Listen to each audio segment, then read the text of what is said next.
Hey friends, tonight we journey into the forgotten corners of medieval life, not to visit kings or knights, but to uncover the hidden hands who controlled everything from famine to justice, without ever being noticed. These were jobs so overlooked, yet so powerful they could decide who lived, who starved, and who vanished. So before we dive in, take a second to like the video and subscribe, but only if you truly vibe with what I do here. Drop a comment telling me where you're watching from and what time it is. I love seeing this global campfire grow. Now dim the lights, get comfy, and let's step into the eerie world of medieval power, behind the curtains. The Gong farmer who controlled the town's health. Picture the narrow, twisting lanes of a medieval town at night, torches sputtering against cold stone walls, windows latched tight against the darkness, and the distant sound of boots echoing through empty streets. Now imagine that beneath this city, hidden from polite society, a different kind of lifeline is being worked. One that smells of rot, decay, and everything civilization tries to forget. This is the story of the Gong farmer, the person who, with little more than a shovel and iron resolve, held the health and fate of an entire town in filthy, ungloved hands. It's easy to romanticize the past. We remember knights and kings, cathedrals and festivals. But history was mostly lived in shadow and stench, and nothing embodied that more than the ceaseless, necessary labor of the Gong farmer. To understand the power these unsung workers held, you have to understand just how much a medieval town's life was balanced on a knife edge, between survival and sudden collapse, between a thriving market and an outbreak of death that swept away families, fortunes, and whole streets in a matter of weeks. The word gong in Old English meant dung, filth, or excrement. The farmers didn't cultivate crops. They harvested what society left behind night after night, from cesspits, privies, and the infamous gong pits that lurked beneath every city, abbey, and castle. Their job was simple and terrifying: descend into the earth, shovel out tons of human waste, and haul it beyond the walls before the first cockcrow. No title carried more shame. Gong farmers were shunned, often forced to live on the outskirts of town, forbidden to walk the streets by day, and rarely even looked in the eye by those who relied on them most. Yet this reviled figure was the hinge on which the whole community's health turned. Medieval sanitation was primitive at best. Waste collected in deep pits beneath homes and streets. The only thing standing between civilization and catastrophe was the nightly ritual of the Gong farmer, scooping away what everyone else wanted to pretend did not exist. Imagine what happened when the system broke down, when a war, a festival, a dispute, or simply a lack of pay caused the Gong farmers to vanish from the city. At first, the change is subtle. The streets feel a little fouler, the air a little heavier, but quickly the rot spreads. Rats breed in the overflowing waste, water becomes tainted, and strange smells drift from cracks in the stone. Within days, children begin to sicken. Within weeks, cholera, typhoid, dysentery, and even the plague can sweep through neighborhoods like fire through dry grass. This wasn't just theory, it was grim reality. In the late medieval and early modern periods, cities like London, York, and Paris faced repeated health crises directly tied to the sanitation labor force. In 17th century London, a brief strike by Gong farmers led to mass panic as privies overflowed and the Thames itself became an open sewer. With no one to empty the pits, disease flourished, bodies piled up, and the city's fragile illusion of order collapsed almost overnight. The consequences were immediate and devastating. When the waste pits backed up, the toxins leached into the wells, the main water source for most families. What followed was a nightmare of medieval medicine: fever, diarrhea, vomiting, and death. Houses became tombs, and entire districts could be abandoned within days. In plague years, the correlation between overflowing cesspits and outbreaks was so clear that some city leaders began to view the Gong farmers not as untouchables, but as a last desperate line of defense against extinction. It was a dirty secret. The most powerful person in town was often the one no one would speak to. The authorities grudgingly paid, sometimes even bribed, the Gong farmers to keep working, doubling their wages during epidemics, granting them privileges, even offering the occasional pardon for minor crimes, just to keep the waste moving out of the city. Medieval chroniclers record rare instances where a single Gong farmer's illness or absence triggered a chain reaction that shut down trade, emptied markets, and filled graveyards.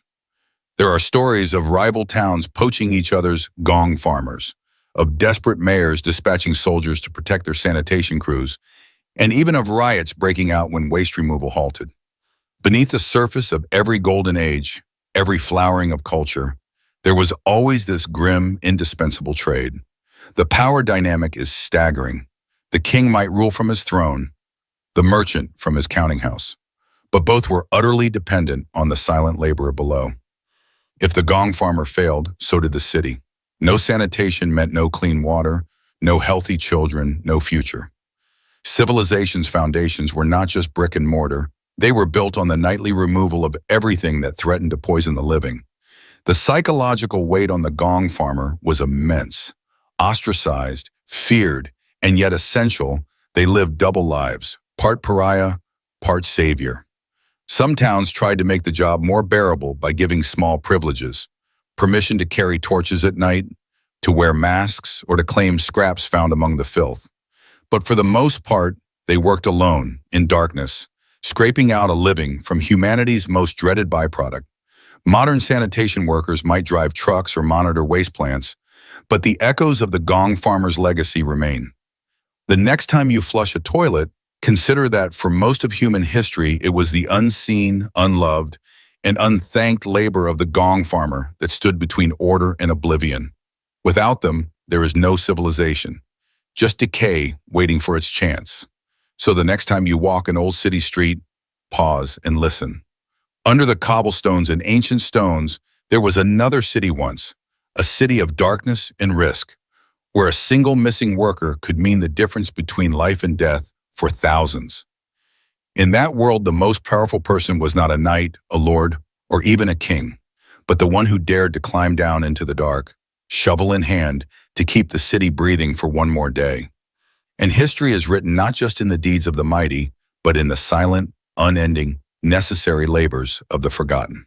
The alewife who held the village together. In the heart of the medieval village, there was a quiet force more powerful than any lord, more essential than the blacksmith, and more vital than the priest. She wore no crown, held no weapon, and her authority was never written in any book of law. She was the alewife, a woman who brewed, measured, tasted, and sold the one thing that could bind a village or break it: ale. To a modern mind, this might sound like a small job, even quaint. But in her hands lay the power to feed or starve a family, to calm a riot or ignite one, to keep the community through famine, plague, and endless uncertainty. It is difficult for us now, in an age of bottled water in supermarkets, to imagine a world where water was often poison and bread was a gamble. In the medieval world, the rivers and wells were rarely safe.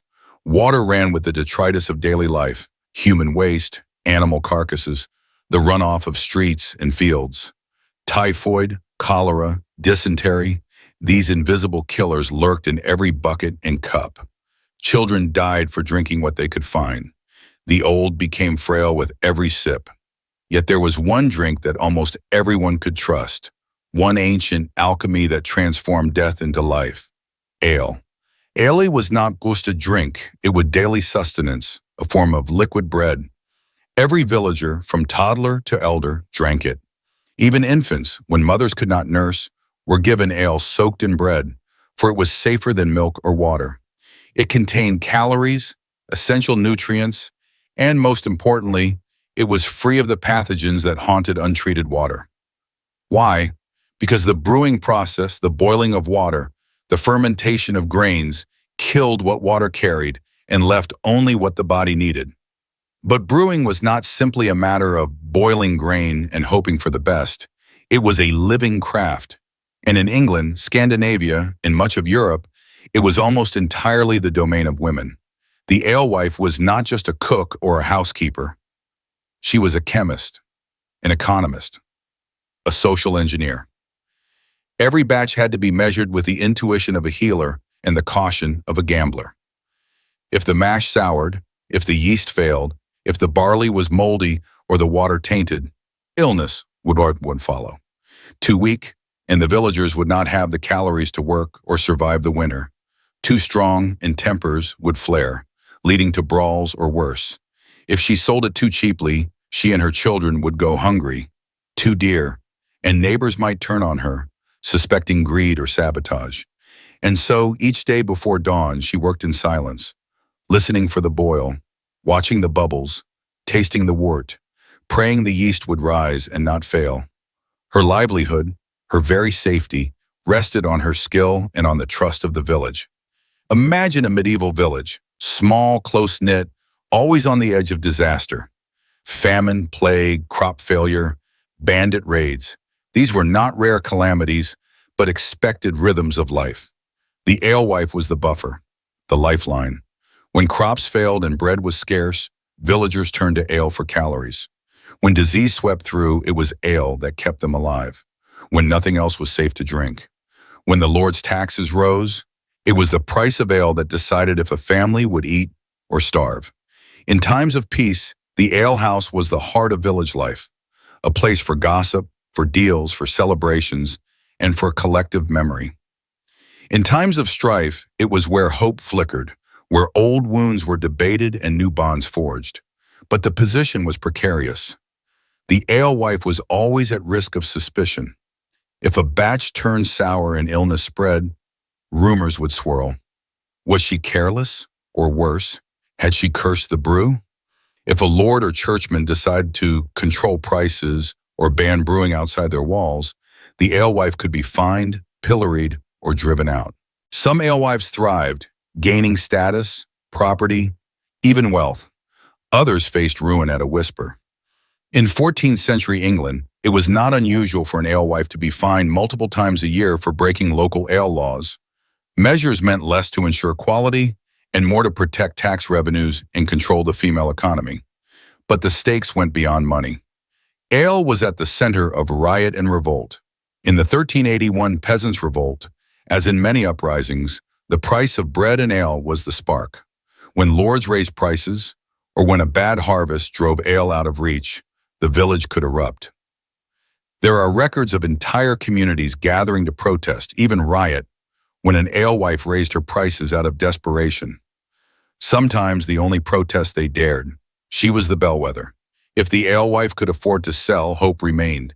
If she closed her shutters, it was a warning bell. The village itself was on the brink. Yet her work was more than mere survival. Alewives created community, not just sustenance. In an age when most people never traveled farther than the next village, the alehouse was where marriages were brokered, feuds healed, and traditions carried forward. A good alewife might quietly forgive a neighbor's debt or slip a free mug to a starving child. She knew who was mourning, who was struggling, who needed help. She saw everything, remembered everything. In her presence, secrets could be kept or revealed. Alliances made or broken. The social fabric of the village was not woven in the church or the manor, but in the alehouse by the woman stirring the mash. Consider too the economics. An alewife's pricing was a signal to the village. If she raised her prices, even by a fraction, everyone felt it. Bread would be tighter, children's stomachs would ache, men might turn to theft, women to barter or worse. The village understood this unspoken power. Alewives who abused it risked exile or worse, violence. Yet most walked a narrow line, balancing survival against their duty to the community. Some alewives became legendary. In Norwich, one record tells of an alewife who, after a string of poor harvests, continued to sell her ale cheaply, keeping her village alive through a bitter winter. She nearly starved herself, selling her last stores to the poorest. When the spring finally came, the villagers pooled what little they had and built her a new brewing shed, an act of collective memory, gratitude, and survival. Others were less fortunate. There are records of alewives accused of watering their ale or of fraudulent measures dragged before village courts and shamed, sometimes even physically punished. But for every scandal, there were 100 quiet mornings when the alewife's skill and sacrifice kept the entire community from the brink. And there was something deeper, almost sacred, about the role. Brewing was knowledge passed from mother to daughter, an inheritance more precious than gold. Medieval recipes for ale were rarely written down. They lived in muscle memory, in taste, in scent, in instinct and hope. Each generation added a trick, a secret ingredient, a ritual. Some tied a sprig of blessed herbs above the vat, others whispered prayers as the wort boiled. The process was not just science but faith, a hope that the unseen would protect, that the yeast would rise, that the community would endure. And so, if you want to understand what truly held the medieval village together, do not look to the castle on the hill or the church at the crossroads. Look instead for the faint light in the alehouse before dawn. Listen for the quiet clatter of wooden spoons and the soft singing of a woman at her work, as she brews not just ale, but life itself. Her hands fed the hungry, calmed the desperate, brokered peace in times of anger and want. If she faltered, the whole village would feel it within days. If she thrived, hope returned with every cup poured. Centuries have passed. The world has changed. The alewives are gone, their names mostly lost to history, their hands forgotten in the rush of progress. But their legacy survives in every community that remembers that true strength is often quiet, humble, and invisible, measured not in power or wealth, but in the courage to keep going when everyone else is ready to give up. The alewife did not rule with laws or swords, but with trust, skill, and an endless, often thankless labor of care. She brewed the drink that let her village survive, and in doing so, she held the world together, one small cup at a time. The town crier who decided what you were allowed to know. Imagine stepping into a world where silence holds power, and every day the townspeople wait, sometimes with anxious hearts, sometimes with hopeful faces, for a single voice to crack the stillness of dawn. Before the age of broadsheets and printing presses, before newsboys hawked headlines or rumors spread like wildfire through telegraph wires, there was just one person who could decide what you knew and what you didn't: the town crier. For hundreds of years in cities and villages across Europe, the crier was more than a messenger. He was a living wall between the common folk and the world beyond their gates. His bell was the sound that summoned not just ears, but fates. His proclamation was the difference between calm and chaos, feast and famine, trust and suspicion. In a world where literacy was rare and the written word was chained to the hands of clergy and nobles, the spoken announcement was everything. And yet, every spoken word depended on one ordinary, extraordinary figure, the man whose job was to stand in the public square and tell you what mattered, or what you were allowed to believe mattered. It's easy now to imagine news as something neutral, factual, almost mathematical.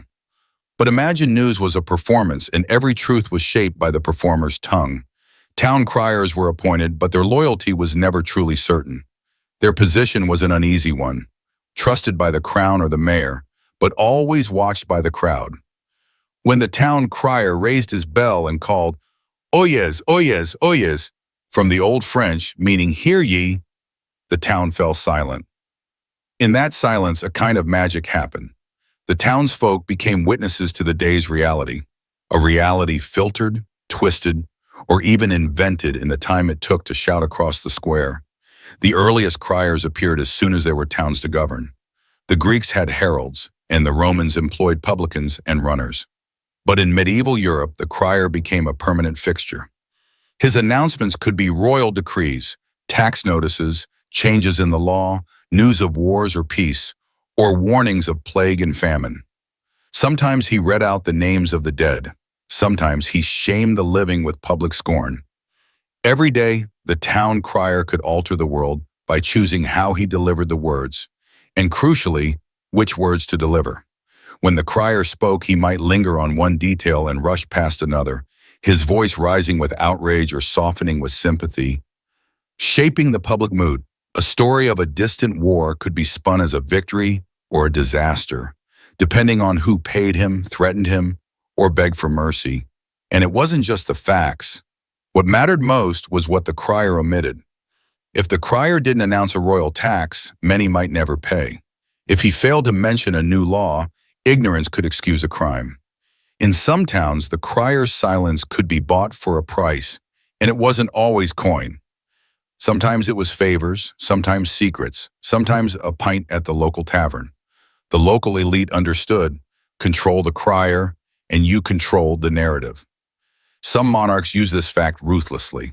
Henry VIII, for instance, had criers read out propaganda against his enemies, turning personal vendettas into public outrage. In France, the crier's tone could spark peasant uprisings or quell them, depending on how a rumor was spread. A crier who enjoyed a good standing with the town could manipulate sympathy and scorn, boost a friend's fortunes, or bury an enemy's reputation. For ordinary people, the crier was both a necessity and a potential danger. They listened because they had to. The illiterate masses had no way to cross-check or verify. If the crier said the king had pardoned a local thief, that thief might walk free. If the crier announced a quarantine, families might be locked in their homes for weeks, sometimes starving because a single voice in the square said so. The crier's word was law, legend, and at times a life sentence.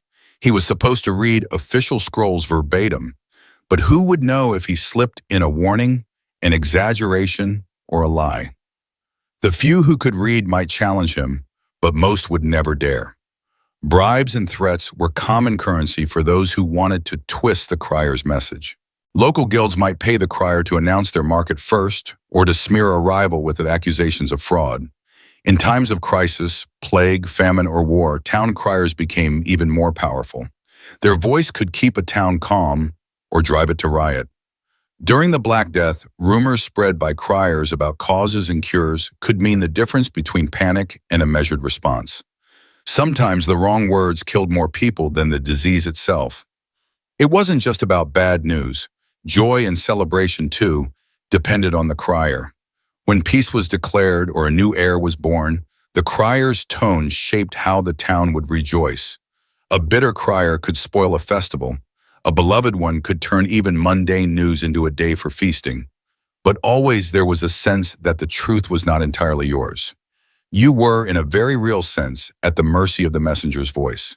As towns grew larger and trade networks expanded, information became more valuable and more dangerous. Criers might be watched or followed, sometimes threatened by spies, sometimes paid off by foreign agents. In border towns, criers became pawns in psychological warfare. A single misleading proclamation could send citizens fleeing, close city gates, or trigger riots. The king's message became indistinguishable from rumor, and all of it depended on the personal reliability, or lack thereof, of a man with a bell.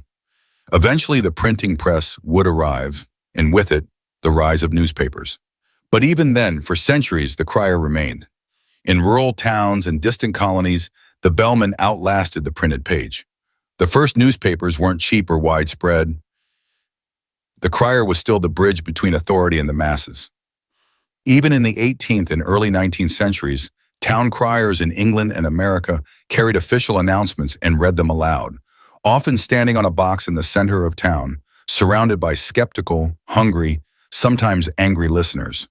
Sometimes a crier was attacked for bad news. Sometimes he disappeared overnight. But as long as there was a crowd waiting for the day's news, the crier's word was power. There are records of criers who became infamous for their bias, corruption, or outright lies. In some cities, a crier could become a kingmaker, throwing his weight behind a political faction, swaying votes in a local election, or protecting the secrets of the wealthy for a steady stream of coin. In others, a single mispronounced name could lead to disaster. And so every word was measured, every pause meaningful, every glance to the mayor or the priest loaded with silent threats. There were also criers who risked everything for the truth. In times of injustice, a brave crier might use his brief moment in the public square to leak news of a massacre or to warn of corruption. Some paid with their lives. Others vanished into the night, replaced by a new, more compliant voice. For every crier who bent to the will of the powerful, there were those who tried, against the odds, to serve the people, to be not just a mouthpiece but a conscience. Their stories are rare, but they ripple through history in strange, echoing ways. Today we take for granted the constant stream of headlines and updates, the ability to question, compare, and verify. We forget what it means to rely utterly on a single voice. But in the days before newspapers, the town crier was the living algorithm, the news feed, the trusted or distrusted source, the arbiter of public knowledge. His word could save lives or destroy them, lift a family out of poverty or plunge them into ruin, ignite a riot or douse it. Every proclamation was a performance and a negotiation between the demands of power and the needs of the people, between the letter of the law and the secret wishes of a man whose voice could echo through the streets and across the ages. So next time you hear a breaking news alert or see a headline spinning in a new direction, remember the echo of that old bell? Remember that once, not so long ago, a single man in the square could decide whether you lived in hope or fear, whether you knew the truth or only what you were allowed to believe. And in that echo, you can still hear the ancient, chilling question, who decides what you're allowed to know? The scribe who could alter a noble's legacy forever. In a world before typewriters, before the printing press, before signatures were standardized, and even before the masses could read, there was a secret crossroads where history, power, and fate collided. A silent candlelit chamber within a stone monastery, where a single monk with a quill could decide the destinies of nobles, dynasties, and nations. The monastic scribe, often overlooked and cloaked in humility, held an authority both invisible and absolute. Most people imagine history as a march of kings, knights, and bloody battles. But the true battlefield of legitimacy was not always the field of war. Sometimes it was a sheet of vellum, a few strokes of ink, and the decision of a weary scribe, hunched over a flickering desk as rain battered ancient windows. Imagine a medieval noble's world, thick with rivalry, suspicion, and fragile claims. A single mistake in a legal document, a date transposed, a name misspelled, a clause omitted, could mean the loss of lands, the collapse of a family fortune, or even the bastardization of a lineage. This was not just clerical error. It was power, it was blackmail, it was survival, and it was sabotage. Scribes, often monks sworn to poverty and obedience, were trusted because they seemed detached from the greed and ambition outside monastic walls. But that was a myth, a convenient illusion, for within every document they copied, there lay the potential for subtle manipulation. Every parchment was a loaded weapon. In the medieval world, law was whatever could be proven. Land grants, marriage agreements, dowries, inheritances, these all depended on written contracts. Yet few could read and fewer still could write. Latin, the language of law, was a code known only to the educated elite, and scribes were its gatekeepers. The scribe's handwriting, painstakingly neat or subtly idiosyncratic, was a kind of fingerprint that could lend authenticity or raise suspicion, and in this delicate balance, the future of families could be quietly rewritten. Consider the will of a dying lord. The room is heavy with incense and whispered prayers. The noble's family gathers, each one's face a mask of hope or dread. The scribe sits quietly in the corner, listening to the dictation. He alone will record the words that will decide who inherits the estate, who is left out, and who must beg for favor in another's hall. One extra sentence, added with practiced discretion, could grant an illegitimate child a claim. One missing line could disinherit a rival cousin. A single ambiguous phrase, inserted or omitted, could become the subject of decades of legal dispute. How easy would it be then for a scribe, perhaps bribed, perhaps threatened, or perhaps quietly ambitious, to tilt the scales? Imagine a knight whose dying wish was to grant lands to his loyal retainer. If a powerful relative did not approve, all it would take was a whispered promise to the scribe, a few gold coins pressed into a trembling palm, to see that bequest vanish, as if it never existed. The retainer, loyal and brave, would be erased from history by the simplest of omissions. But not all changes were so dramatic. Sometimes the game was subtler, even insidious. The law in many medieval kingdoms was built on precedent. If a contract or charter could be shown as valid for generations, a claim became almost unassailable. Scribes charged with copying old charters into new collections could strengthen or weaken claims with a few careful edits. A land grant copied with a slightly larger boundary or a changed date could alter the legal landscape for centuries. In some notorious cases, entire towns changed hands not by sword, but by ink. The scribe's power was multiplied by the isolation and silence of their work. In the dim libraries of monasteries, only a handful of men might ever see a document in its raw, original state. Once copied, the new version could become the standard. Who would dare to challenge the word of the church, the most trusted institution in Christendom? Who could even recognize a subtle switch in legal Latin? It was the perfect crime, hidden in plain sight. Such moments shaped not just fortunes but nations. In the turbulent 12th and 13th centuries, as feudal Europe writhed with contested inheritances and violent succession crises, the outcome of entire wars could hinge on the question of who owned which strip of land. When King Henry II of England disputed with Thomas Becket, or when the French Capetians fought for every scrap of royal territory, monastic scribes became the ultimate arbiters. Their records, sometimes carefully altered, could legitimize an invasion or deny a prince his crown. This was not only a matter of personal ambition. Sometimes the church itself had stakes in the outcome. Monasteries and abbeys, vast landowners themselves, could use their scribes to quietly claim rights over a disputed meadow, or to insert a clause guaranteeing an annual tribute from a neighboring manor. Such changes, unnoticed at first, could become the basis for legal battles decades later. There are real recorded cases where, centuries after a grant was supposedly made, a dusty charter emerged from a monastic archive, suspiciously favorable to the church, its authenticity impossible to prove or disprove. The story of the donation of Constantine stands as one of history's most infamous examples. Though later exposed as a forgery, for centuries the church claimed that this ancient document, painstakingly copied and recopied by scribes, granted the Pope dominion over Western Europe. Generations of kings bowed to its authority, all because the right words were written in the right hand on the right parchment.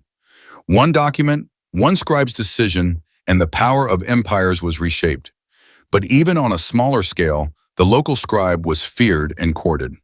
In town councils, a scribe's favor could decide which guild received a new charter, which merchant's debts were forgiven, or which orphan received protection. In some cases, scribes became kingmakers themselves, never crowned, never remembered, but always present when new history was written.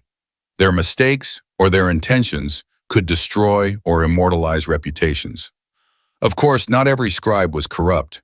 Many labored in honest obscurity, terrified of the consequences should they be caught altering a noble's will or a royal decree. For in some kingdoms, the penalty for forgery was mutilation or death. But this only made the stakes higher, the bribes larger, and the temptations greater. If you lived in a world where your entire lineage depended on a scrap of parchment, would you not do anything to ensure it read in your favor? Many did, and the scribes were caught in the middle, a tightrope between duty, fear, and ambition. The physical act of copying itself created opportunities for both error and malice. Scribes could claim fatigue or poor eyesight as excuses for omissions or mistakes. They might mishear dictation or misinterpret abbreviations, especially in the chaotic, hurried hours after a noble's death or a battle's aftermath. In the noise and confusion, who could prove intent? The ink dried, the seal was set, and lives were changed forever. The impact of these small acts rippled through time. A scribe's choices might cause a war, save a family from ruin or doom, an entire bloodline to obscurity. Generations later, historians would argue over old parchment, trying to puzzle out why one village belonged to a monastery and not a duke, why one family vanished from records while another ascended to power. The answer often was not to be found in the grandeur of court or the chaos of battle, but in the silent, hidden world of the scribe. Today, we live in an era of digital records and instant verification. Yet even now, the lessons of the medieval scribe echo in our systems. Data can be altered, records forged, and power still shifts with the stroke of a key. But in those stone-walled scriptoria, under the watchful eyes of saints and candles, every word could be a weapon, every line a legacy, and every scribe, though cloaked in silence, was a player in the highest game of all, the writing of history itself. So the next time you hear of dynasties rising or falling, fortunes won or lost, remember, sometimes the most decisive battles are fought not with sword or shield, but with ink, patience, and a scribe's quiet, world-altering hand. The rat catcher who decided if your children lived. In the winding, shadow-choked alleyways of every medieval and early modern city, there was one figure more feared and yet more desperately needed than almost any other. A man, often filthy, half-starved, but more powerful than any lord or magistrate when the night grew thick and the stench of death crept close. He was the rat catcher, not a hero in shining armor or a priest in gleaming robes, but a solitary soul armed with crude traps, sacks, and sometimes just his bare, calloused hands. To most, he was an outcast, looked down on, shunned in daylight. But when the rats came in waves, when plague whispers began, his value spiked beyond gold. For in those fragile, grimy streets, the thin, invisible line between life and death often lay in whether the rat catcher succeeded or failed. Imagine a city like London, Hamburg, or Paris in the 1300s or 1600s. The streets were not paved with opportunity. They were paved with filth. Garbage, rotten food, and human waste were tossed from windows, piling in heaps in alleys and gutters.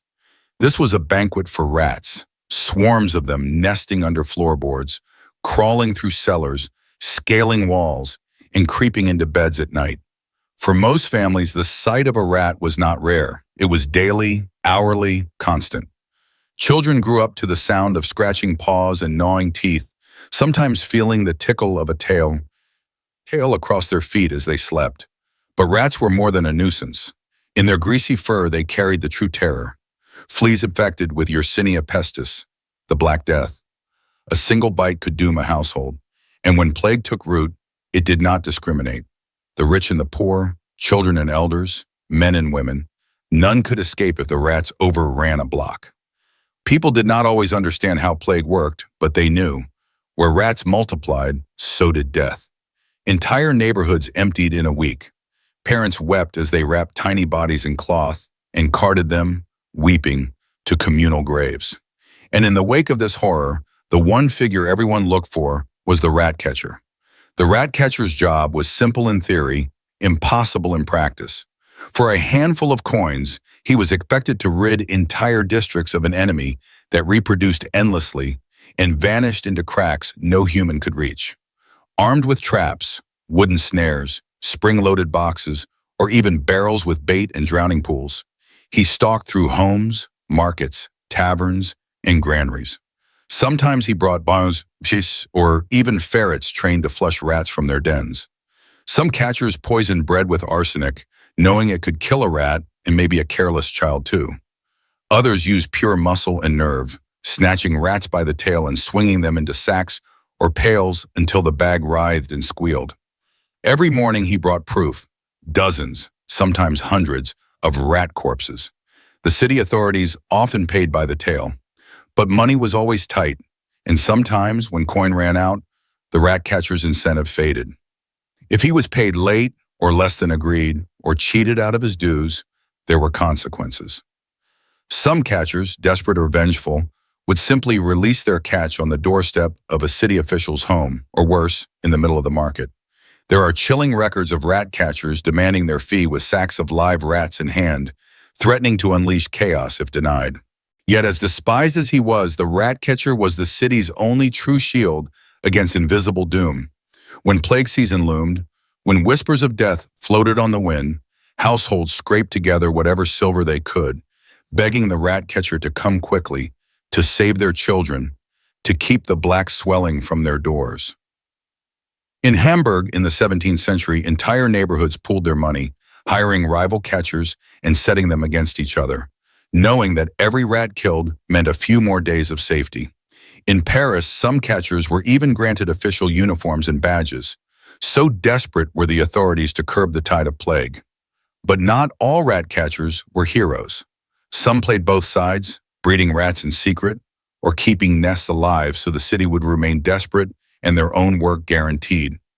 The catcher's knowledge of the rat's secret world gave them enormous power, a power over life and death, especially for children, whose bodies were always the first to fail when plague struck.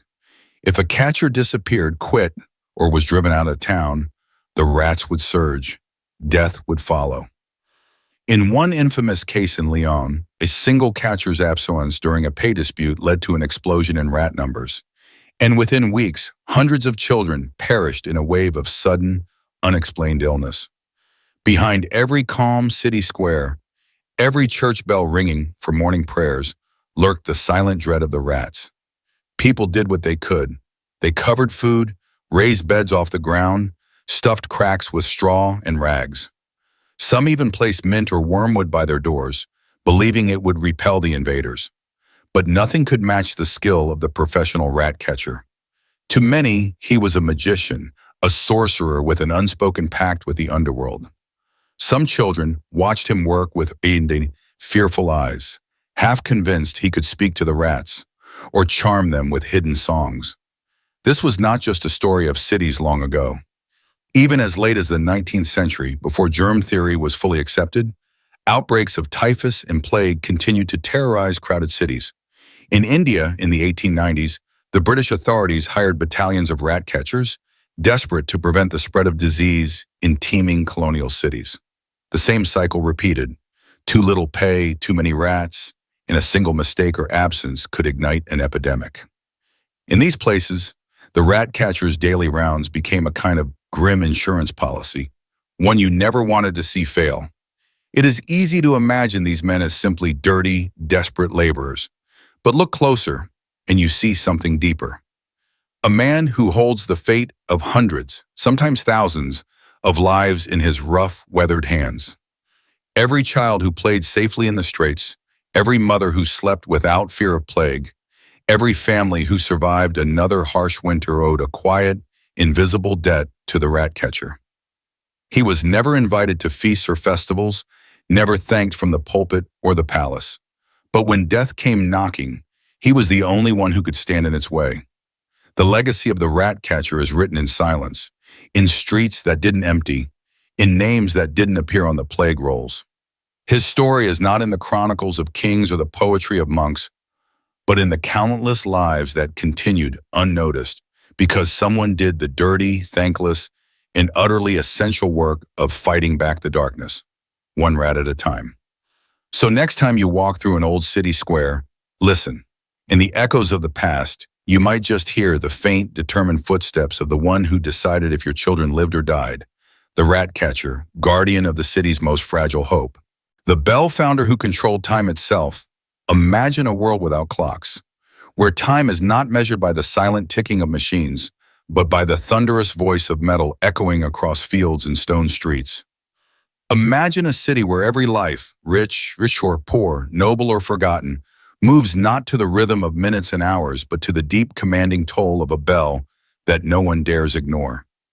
In this world, time itself is not an abstract concept, but a living, breathing force, one shaped and released by the hands of a single, rarely seen craftsman. This is the story of the bell founder, the alchemist who made time audible, and in doing so became the quiet architect of order, routine, and even faith for centuries. In the medieval and early modern world, the bell founder occupied a position that was both mysterious and indispensable. To outsiders, he was a figure of awe, half magician, half engineer, whose knowledge was guarded like a family secret. To townsfolk, he was the bringer of order. The massive bronze bells that hung in church towers, city gates, monasteries, and town halls were more than just metal. They were the heartbeat of the community, the master signal that governed the day's unfolding from first light to the moment the streets fell silent. Before watches, before mechanical clocks were common, a bell was the only sure measure of time. With each peal, it called people to prayer, summoned them to market, warned of fire or invasion, and imposed curfew when darkness became dangerous. Time was not something people carried in their pocket or checked on a wall. It was something they felt in their bones, in the vibration that rolled over the rooftops and drifted through open windows. For 1,000 years, to hear the bell was to know exactly where you stood in the day, in the week, in the cycle of your own life. But behind that simple sound lay a process so complex, so demanding, that it bordered on the mystical. Bell founding was a craft of extreme precision and risk. The founder began by creating a false bell out of clay, building up the mold layer by layer, inscribing prayers or the names of saints, sometimes even adding secret marks for luck or protection. The real magic came when molten bronze, an alloy of copper and tin heated to nearly 1,100 degrees Celsius, was poured into the waiting form. This moment was so dangerous that it was often accompanied by rituals, prayers, even the ringing of other bells to ward off evil spirits. If the mold cracked or the temperature faltered, the entire year's work could be ruined in seconds. When the bell was finally cast, cooled and unveiled, it was not just an object. It was the voice of the community. Its tone would define the soundscape of the town for generations. Each bell was tuned by ear, and its imperfections were as unique as a fingerprint. Some bells were said to have miraculous voices, singing in storms, ringing out on their own in times of crisis, or driving away sickness with their vibrations.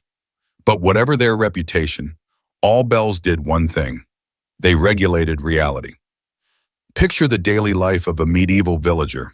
Before sunrise, a bell tolls, the signal for laborers to take up their tools and for monks to gather in icy chapels for matins. At midday, another bell, the Angelus, calling everyone to pause, pray, and remember that their lives were measured not just in toil, but in sacred ritual. As the sun sets, the curfew bell tolls, its deep voice commanding children indoors, shops to close, and a hush to fall over the streets as night reclaims the town. For centuries, this system was unbreakable. Without bells, chaos threatened. The sick missed their prayers, the market failed to open, guards forgot their shifts. In times of war or plague, the bell was the town's only broadcast system, a coded language warning of danger, summoning help, or marking the passing of the dead. In great cities and tiny hamlets alike, nothing happened without the bell's consent. The power this gave the bell founder was immense, if often invisible. He was courted by kings and bishops, by city councils and wealthy guilds, all desperate for the prestige and the control that came with a mighty, perfectly tuned bell. The founder could make or break a town's status with his skill. Some even traveled across Europe in a circuit of demand, with towns vying for their attention and offering princely sums, land, or legal privileges to ensure the best bell was theirs. When a bell cracked or failed, it was considered a dire omen, sometimes prompting days of fasting or even exorcisms until a new bell could be cast. Some bell founders rose to legendary status. The Hemeny brothers of the 17th century Netherlands, for example, were the first to perfect the art of tuning bells to harmonious scales, making carillons possible. Their bells were so prized that cities considered them strategic assets guarded by militias in wartime. Even earlier, medieval chronicles tell of founders who were kidnapped or forced to work at gunpoint. So valuable was their craft. But even the most anonymous bell founder changed the fate of his town. He decided how many bells would ring, at what pitch, and with what clarity. Through his hands, the pattern of daily life was set. When people woke, prayed, worked, rested, and feared. In some places, bells marked not only time, but also birth, marriage, death, and public executions, a soundtrack for every joy and sorrow the town would know. The psychological impact was profound. Generations grew up with the same sound marking every moment of consequence. The bells shaped memory, discipline, and even belief. To live outside their reach was to live beyond civilization itself. In the silent countryside, the bell tower on the horizon was a symbol of order, safety, and the thin line between chaos and community. Today, we rarely think of bells as anything more than quaint relics or background noise lost beneath car horns and digital alerts. But for nearly 1,000 years, the bell founder was the secret master of time, and the sound of his work was the pulse by which a whole civilization measured itself. His art was both blessing and boundary, drawing invisible lines across the hours and demanding obedience in ways that no law or king ever could. So the next time you hear the echo of a church bell, rolling across fields, or drifting down some forgotten alley, remember that you are hearing not just a sound, but the echo of power, ritual, and control. The Bell founder, cloaked in soot and mystery, made more than metal. He made order from chaos, and in doing so gave shape to the very concept of time as a living thing. In the end, his voice is what held the world together, one trembling note at a time. The tooth drawer, who could end your life in minutes. In a medieval town, fear had many faces. There was the threat of famine, the shadow of war, the looming specter of plague. But for ordinary people, there was another quieter terror, one that crept into daily life, gnawed through bone, and whispered its threat with every heartbeat. Toothache. To us, a nuisance. Treatable, forgettable. But in a world without anesthetic, without antibiotics, without even basic hygiene, the pain of a rotting tooth was a slow, torturous descent. It robbed you of sleep, of sanity, of life itself. And there was only one hope, one name spoken in both desperation and dread: the tooth drawer. In the medieval world, dentistry as we know it did not exist. Instead, there was a motley parade of practitioners, barber surgeons, wandering charlatans, blacksmiths, even innkeepers, who claimed the terrifying title of tooth drawer. Some were professionals of a kind, others were opportunists chasing coin and glory. Their tools were as varied as their backgrounds: iron tongs, pliers, knives, whatever could grip and wrench. There was no regulation, no proper sanitation. A tooth drawer could be the same man who sharpened your scythe or tended your wounds after a brawl. But when pain became unbearable, when the throbbing in your jaw made it impossible to work, eat, or think, you had no choice. You would go, sometimes dragged, sometimes weeping, into the hands of the tooth drawer. Imagine the scene: a crowded square, the sickly sweet smell of infection in the air, a man in a stained apron shouting for customers. There are records of tooth drawers plying their trade in public, pulling teeth in front of a jeering, anxious crowd, the screams of their patients part advertisement, part warning. Some worked in the back room of a tavern, others in a tiny stall by the market, still others as part of a traveling carnival of healers and hucksters. You sat, shaking, on a wooden stool. There was no question of numbness, no ether, no chloroform, nothing to dull the agony. At best, you were given a mug of ale, a rag to bite down on, or a whispered prayer. Then the tooth drawer would clamp his tongs around the offending tooth and wrench. Sometimes, with luck, it came out quickly. More often, it broke, splintering in the jaw, leaving behind roots and shards.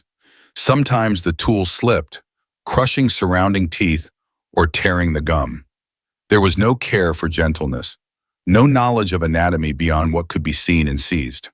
But the pain of the procedure was just the beginning. In a world without clean water or antibiotics, the risk of infection was everywhere. The socket left behind, a gaping bloody wound, was open to every germ and filth the medieval world could offer. Some patients developed abscesses, their faces swelling grotesquely, the infection marching from jaw to brain. Fever would follow, delirium, and then, sometimes within hours, sometimes days, death. Medieval records, rare as they are, mention the drawer's curse, the unlucky ones who died not from the tooth itself, but from the hand that pulled it. Yet people kept coming, because tooth pain could be a death sentence of its own, a slow, grinding torture that could last weeks or months. Rotten teeth led to malnutrition as victims avoided food. They could cause infections that spread silently, leading to the mysterious, sudden deaths recorded in so many village chronicles. The tooth drawer, for all his terror, was a last hope, a dangerous gamble, a desperate prayer. Not all tooth drawers were villains. Some developed genuine skill, passing down methods from father to son, improvising with the limited knowledge they had. There are stories of drawers who, through luck or talent, earned local fame, who could pull teeth quick as a wink or with one tug and no more. But even the best could do little about what came after. The silent march of infection, the body's desperate fight against invisible enemies. The tools of their trade were the stuff of nightmares. In museums today, you can see dental keys, brutal iron instruments with hooked ends designed to lock onto a tooth and twist, often shattering bone as they went. Some used simple pliers, barely cleaned between patients. There was no sterilization, no concept of germs. Sometimes they would sharpen their tools on a stone used for knives and axes. Imagine the risk. Imagine the fear. The social dynamic of the tooth drawer was complex. He was both necessary and reviled, a figure called upon only in agony, then shunned in health. Children were warned to stay away from the tooth drawer's stall. Adults told stories of botched extractions, of men left speechless by the pain, of women who died days after a simple pull. Yet in times of festival, the tooth drawer might perform publicly, competing with jugglers and bear baiters, his work a spectacle for the crowd. And so, through the centuries, the role of the tooth drawer became one of the most precarious professions in the village. Healers might be respected, midwives trusted, but the tooth drawer was always feared. When someone died after a visit, rumors would swirl. Did he use a dirty tool? Did he take too long? Was he cursed or careless, or simply unlucky? Sometimes villagers sought revenge. There are stories of tooth drawers driven out of town, their stalls smashed, their tools burned. But just as often, they were forgiven, because everyone knew, without him, the pain would never end. Toothache in medieval Europe was more common than we imagine. Diets were heavy in bread, coarse grains, and sugar began to spread after the Crusades. Decaying teeth flourished. Without toothbrushes, toothpaste, or even a basic understanding of oral hygiene, cavities were a lifelong plague.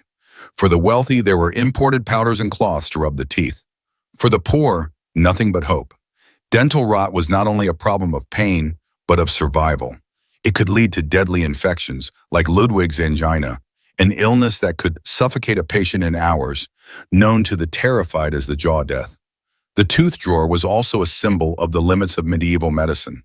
For all the rituals, the prayers, the potions, and poultices, there were some things only raw force could address. No herbalist could cure a rotten tooth. No priest's blessing could stop the march of decay. The tooth drawer stepped in where all others failed. His presence a reminder of the gap between suffering and hope. And yet, the tooth drawer's place in the community was secure. He was needed, even loved, in a strange, backward way. When he succeeded, when the pain ended and the wound healed, gratitude could be fierce. Some patients brought gifts, a chicken, a measure of grain, a few copper coins. Children were sent with baskets of apples or a loaf of bread in thanks for a mother's relief. But gratitude was fickle and memory short. The next scream, the next death, and fear would return. The church, too, had an uneasy relationship with the tooth drawer. Some monasteries offered tooth pulling as a service, their monks wielding the same terrifying tools. But more often, the trade was left to the fringes, to those willing to risk the wrath of pain and the certainty of blame. In some towns, tooth drawers were taxed or licensed. In others, they operated in secret, always aware that the next pull could be their last. There are accounts from the 16th and 17th centuries as dentistry slowly emerged as a distinct profession of towns with famous tooth drawers, men and women whose names were known for miles. Their reputations traveled ahead of them, equal parts hope and horror. Some carried relics, strings of teeth pulled from the mouths of the unfortunate, displayed as proof of their skill. Others draped themselves in bloody aprons, using spectacle to draw crowds. Always the unspoken truth lingered. This person, for a few coins, could end your suffering or your life. Even royalty was not immune. There are records of kings and queens suffering terribly from dental pain, subjecting themselves to court tooth drawers. Some monarchs died from infections begun in the jaw, their agony hidden behind the curtains of history. A rotten tooth could end a dynasty, shift the fate of nations, all through the humble, horrifying hands of the tooth drawer. So next time you grip the handle of your modern toothbrush or sit back in a padded dentist's chair, remember the world that came before. Remember the dim-lit stalls and muddy squares, the screams that signaled both relief and danger. Remember the tooth drawer, neither villain nor hero, but a reflection of an age when pain ruled, hope was rare, and the smallest mercy could be deadly. In the end, the tooth drawer held up a dark mirror to the human condition. He embodied the risks we take for relief, the dangers hidden in every desperate act, the thin line between cure and catastrophe. His hands were the hands of fate, sometimes gentle, often brutal, always feared. In his shadow, the village learned the true meaning of risk, of necessity, and of surrendering yourself, body and soul, to the terrifying promise of hope. And in that moment, when the pain finally stopped, there was only silence. A silence paid for in blood, in fear, and sometimes in the last breath you would ever take. Imagine a world where every harvest, every calf born, every coin exchanged under your roof is not just your business, but church business. In medieval Europe, you could hide from the taxman, you could bargain with the landlord, but the one person you could never truly escape was the tithe collector. He was not merely a functionary. He was a shadow at the edge of every field, a quiet presence at every village gathering, and, most insidiously, he was the one who always knew. The tithe collector, appointed by the church, was the ever-watchful guardian of faith and finances, wielding the authority of both God and law. His duty was to gather a tenth of all that was earned, grown, or raised, not just money, but wheat, barley, lambs, even eggs and cheese. But in doing so, he also became the silent archivist of every villager's secrets, debts, and desperate bargains. The tithe was supposed to be an act of faith, a giving back to God. In practice, it was often a test of survival. The rules were simple, yet cruelly absolute. Every household owed a tenth of their produce or income, regardless of famine or fortune. The tithe collector's ledgers were legendary, leather-bound tomes inscribed with names, numbers, whispered rumors, and quiet suspicions. These books didn't just track payments, they tracked lives. To the villagers, the tithe collector was both judge and jailer, a man who watched the rhythms of their lives with forensic attention and whose knowledge could bless or destroy. Every month, the tithe collector visited farms and cottages, often accompanied by witnesses. He asked questions no one else dared.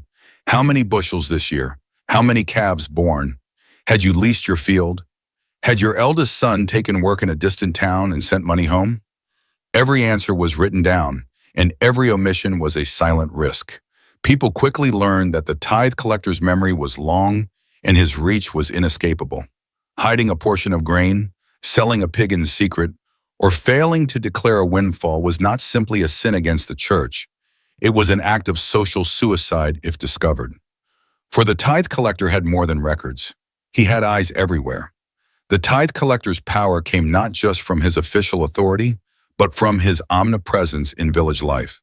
He knew who borrowed from whom, who had lost a crop to blight, who sold an extra barrel of ale at the fair, who secretly married off a daughter, who buried a second son in a plague year. Some collectors exploited this.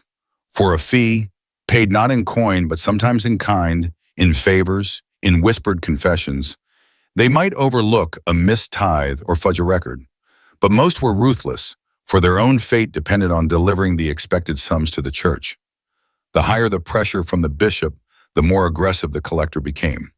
In lean years, their visits turned cold and predatory, eyes darting to every corner of the storeroom, fingers running over the ledgers with icy calculation. It was not only money and goods the tithe collector collected, it was fear, and fear in turn became his true currency. If you crossed the collector, your name could be read aloud in church, shamed before neighbors and kin. A family in arrears could find itself barred from holy sacraments. No baptisms, no weddings, no final rites. The collector's threat of excommunication was a social death sentence. For in medieval society, exclusion from the church was unthinkable. Your soul's fate, your family's honor, your place in the afterlife all hung in the balance. And so families broke apart old furniture for firewood rather than miss a payment. Mothers went hungry so their children's names wouldn't be disgraced. Husbands took dangerous, back-breaking labor rather than risk a public reading of their debts. Yet there was another layer to the collector's power, one that operated in the shadows. The tithe collector heard confessions without absolution. Every desperate bargain, every private sin whispered in the hope of leniency went into his mental archive. He knew about feuds between neighbors, affairs hidden from husbands and wives, children born out of wedlock, and crimes that were never spoken of in daylight. The collector became a living archive of the village's sins, a man whose silence could be bought but never fully trusted. Villagers would bargain, beg, even try to bribe, all in the hope that their secrets would remain secrets. But in hard times, secrets could become tools, and tools could become weapons. Sometimes a collector was corrupt. He would extort, blackmail, or play one family against another. Rumors would circulate of collectors who grew fat on bribes, who took the best lamb for themselves or sold forgiveness at a steep price. Others were feared not for greed, but for a cruel piety that would not be bargained with. They would stand in the front of the church and read out the names of debtors, forcing mothers and fathers, children and elders, to bow their heads in shame as the congregation whispered. In these moments, the tithe collector became an instrument of terror, an extension of both divine and earthly wrath. And yet, the collector was not immune to the very dangers he wielded. He was watched by his superiors, distrusted by his neighbors, and sometimes hated by those he grew up with. Collectors lived on the edge of society, never fully trusted, never quite part of the village they served. Some drank themselves into numbness. Some were attacked or driven out in times of famine. In rare cases, a collector's death would be met with silent relief, even celebration. But more often, he simply endured. A necessary evil, a man bound by duty and fear, carrying the burden of both the church's power and the villagers' desperation. The tithe collector's ledger was not just a book of debts. It was a chronicle of every family's struggle, sacrifice, and secret. Each entry told a story. A widow who paid in eggs because her fields lay fallow, a father who bartered tools when his harvest failed, a child's name crossed out when illness claimed another soul.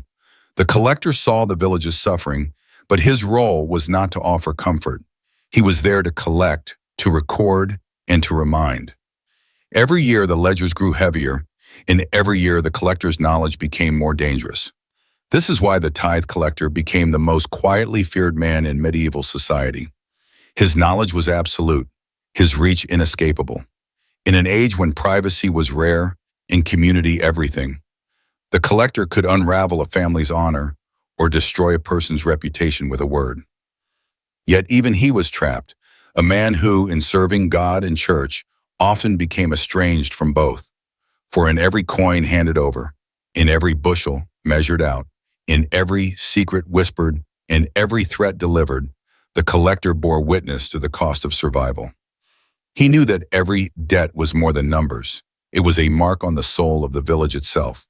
So next time you wonder about the weight of social debt, remember the tithe collector.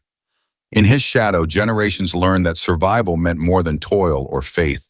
It meant living beneath the gaze of someone who knew every secret, every shame, every desperate hope. The tithe collector was the church's ledger and its whip, its conscience and its speedy.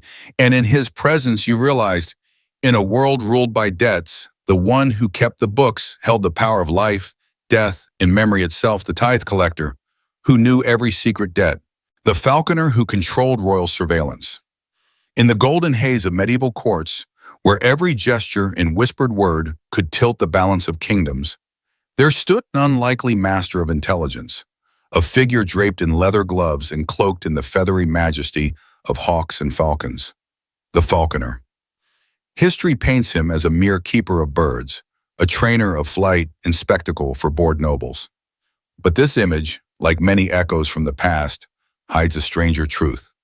In an age before binoculars, radio, or espionage networks, the falconer was the kingdom's unseen watcher, the clandestine eye above the fog of war. To understand the full power of the falconer, you have to erase the modern notion of spying.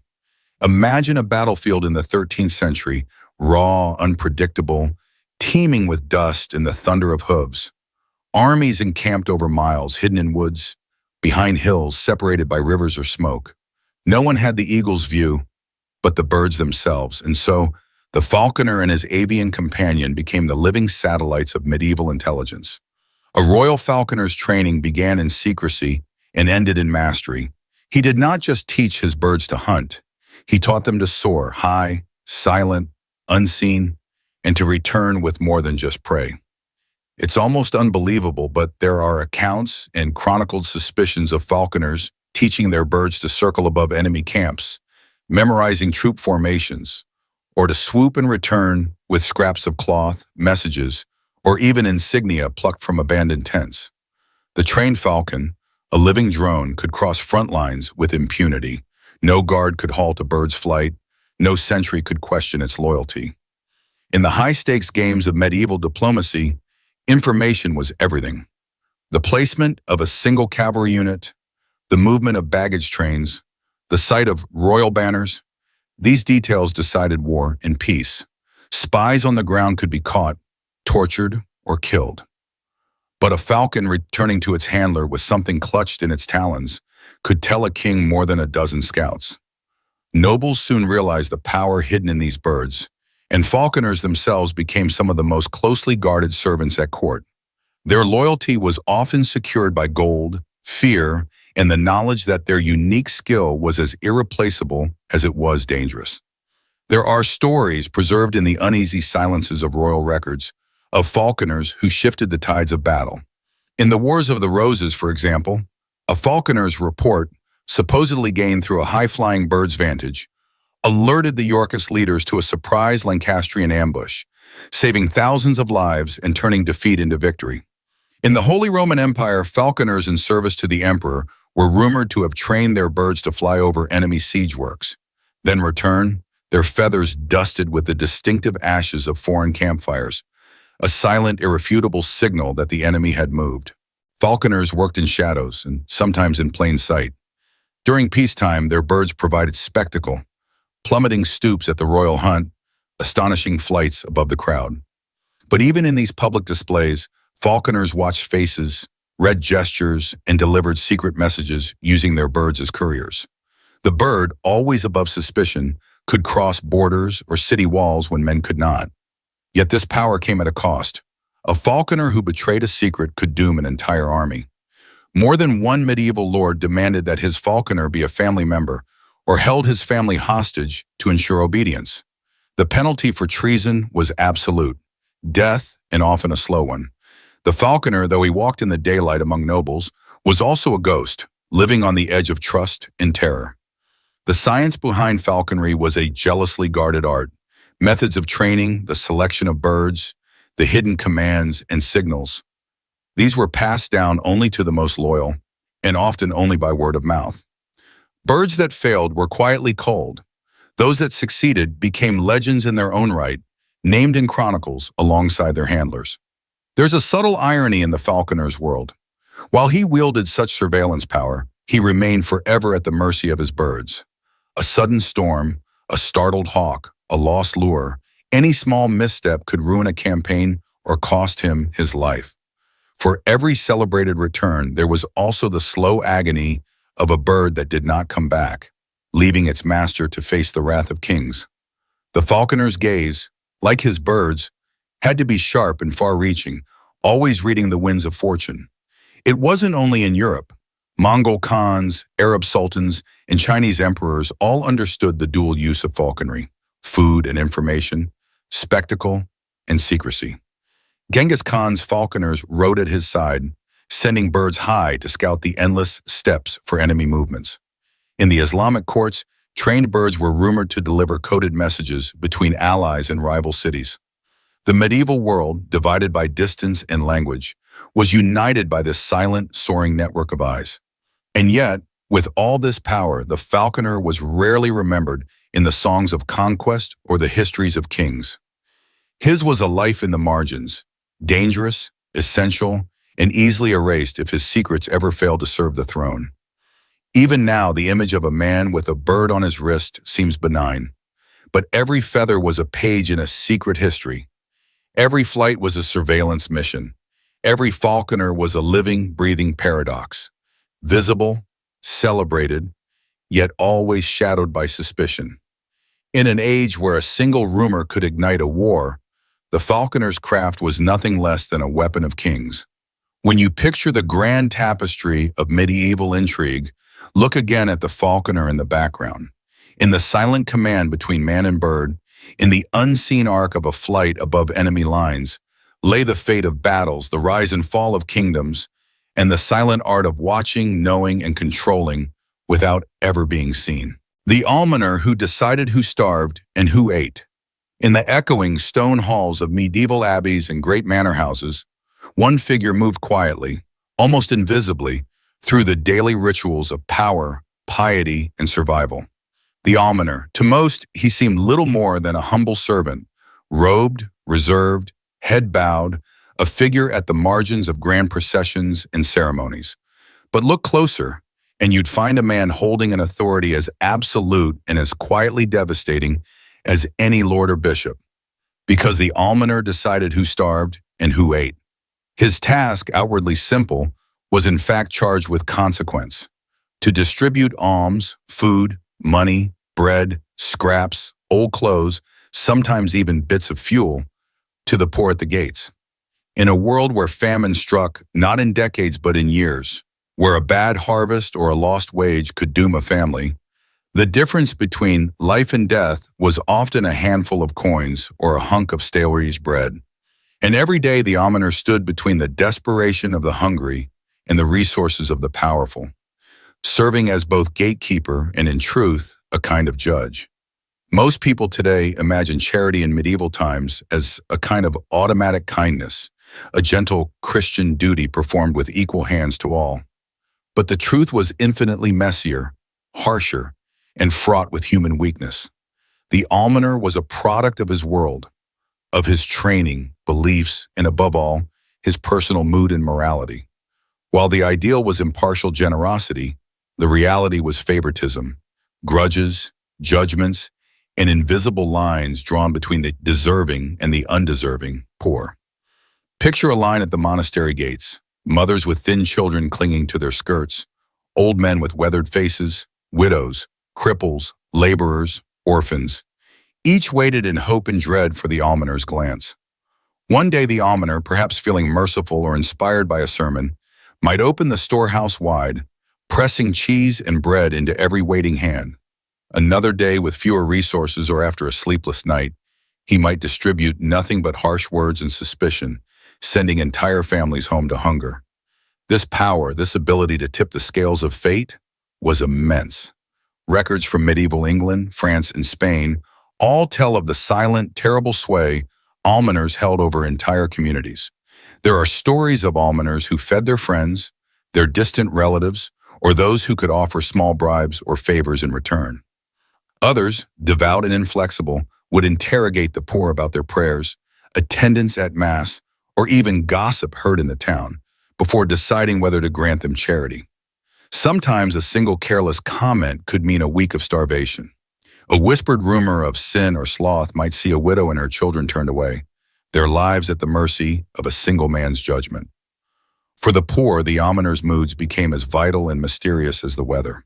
A good mood could fill a pot with stew. A bad mood could empty it for days.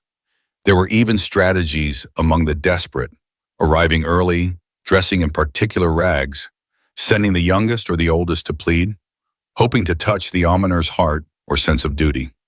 Stories circulated of people practicing their stories, rehearsing their grief, and teaching their children to cry just so, in hopes of eliciting mercy. Sometimes it worked, sometimes it did not. Behind closed doors, the almoner's work was not without burden. The weight of knowing that his choices meant hunger or survival for neighbors and strangers alike could erode even the strongest conscience. Yet others became hardened, justifying every denial as an act of discipline, believing they were shaping the morals of the poor or protecting the resources of the church. In some notorious cases, almoners became known for their cruelty, using their power to settle old scores or enforce invisible hierarchies among the poor. In others, an almoner's unexpected generosity could transform a town's fortunes, saving dozens from famine with a single decision to empty the storehouses in a particularly harsh winter. Almsgiving itself was also a tool of social control. By deciding who ate, the almoner could reinforce loyalty to the church or lord, reward obedience, and punish dissent. In times of social unrest, food was distributed only to those who kept quiet or who attended church most faithfully. In this way, charity became less a gift and more a contract, with the almoner holding the pen. The importance of the almoner is written in the margins of history, found in letters, sermons, and the desperate pleas of the poor. Yet his true impact was not measured in the weight of bread handed out, but in the invisible scars and the silent debts he left behind. Families who survived a hard season because of a single act of mercy, others who vanished from the rolls, unnamed and forgotten, because a gate closed one cold morning. In this way, the almoner was not merely a servant.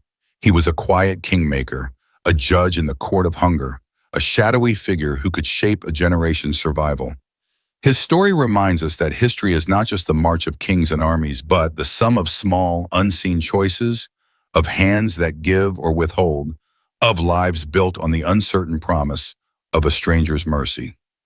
So as you picture those ancient streets and crumbling walls, remember the crowd at the monastery gate, the quiet footsteps of the almoner, and the way the fate of so many hung in the silent calculation of a single man. For in the world of the medieval poor, survival itself was not just about work or prayer or hope. It was about being seen and chosen by the one who held the keys to the alms. And that power, wielded in silence and secrecy, decided who starved and who ate.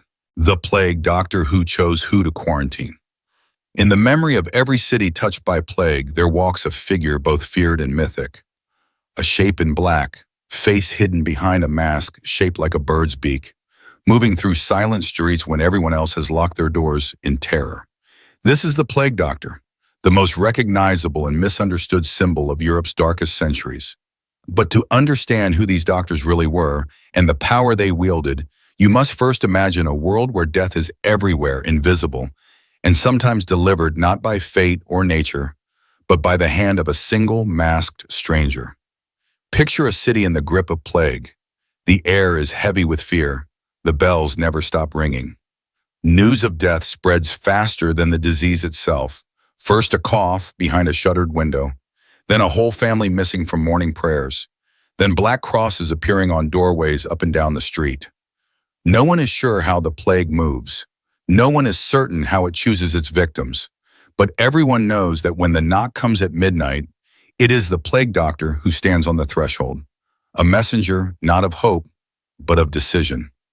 The image is iconic, a man shrouded in a waxed cloak, gloves, and wide-brimmed hat, his face masked by a long beak stuffed with herbs and vinegar-soaked cloth, a desperate attempt to filter out the evil miasma thought to spread disease. The mask was armor against a horror no one understood, but it also turned the doctor into something more than human. An angel of death, an arbiter of fate. In cities from Venice to London, it was often the plague doctor who decided who would be saved and who would be sacrificed for the good of all. This was not a healer in the modern sense. Most plague doctors were not trained physicians, but hired outsiders, sometimes barbers, sometimes failed medical students, sometimes pure charlatans, brought in precisely because no one else dared get close to the dying. Their real job was not to cure, but to count the living and the dead, and most crucially, to control the flow of infection with the only tools the era offered: walls, locks, and fear. Imagine the authority this figure possessed. When a house showed signs of plague, a fever, a swelling, a child coughing blood, it was the plague doctor who investigated, torch in hand, notebook at the ready. If he suspected the disease, he could order the family sealed inside their home, windows boarded up from the outside, a painted symbol warning others away. Sometimes a red or black cross, sometimes the chilling words, "God have mercy." Food might be delivered, but often no more than was needed to keep the family alive until the sickness had run its course, one way or another. In some cities, the doors were nailed shut and guards posted outside, not just to keep the sick in, but to reassure the terrified healthy that someone, anyone, was still in control. To be marked for quarantine was to be given a sentence, not just of isolation, but of near certain death. The doctor's decision was final, unappealable. His signature in a ledger meant the end of a life as surely as any executioner's blade.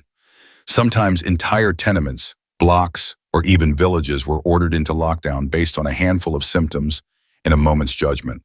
There were no second opinions, no appeals to science or mercy.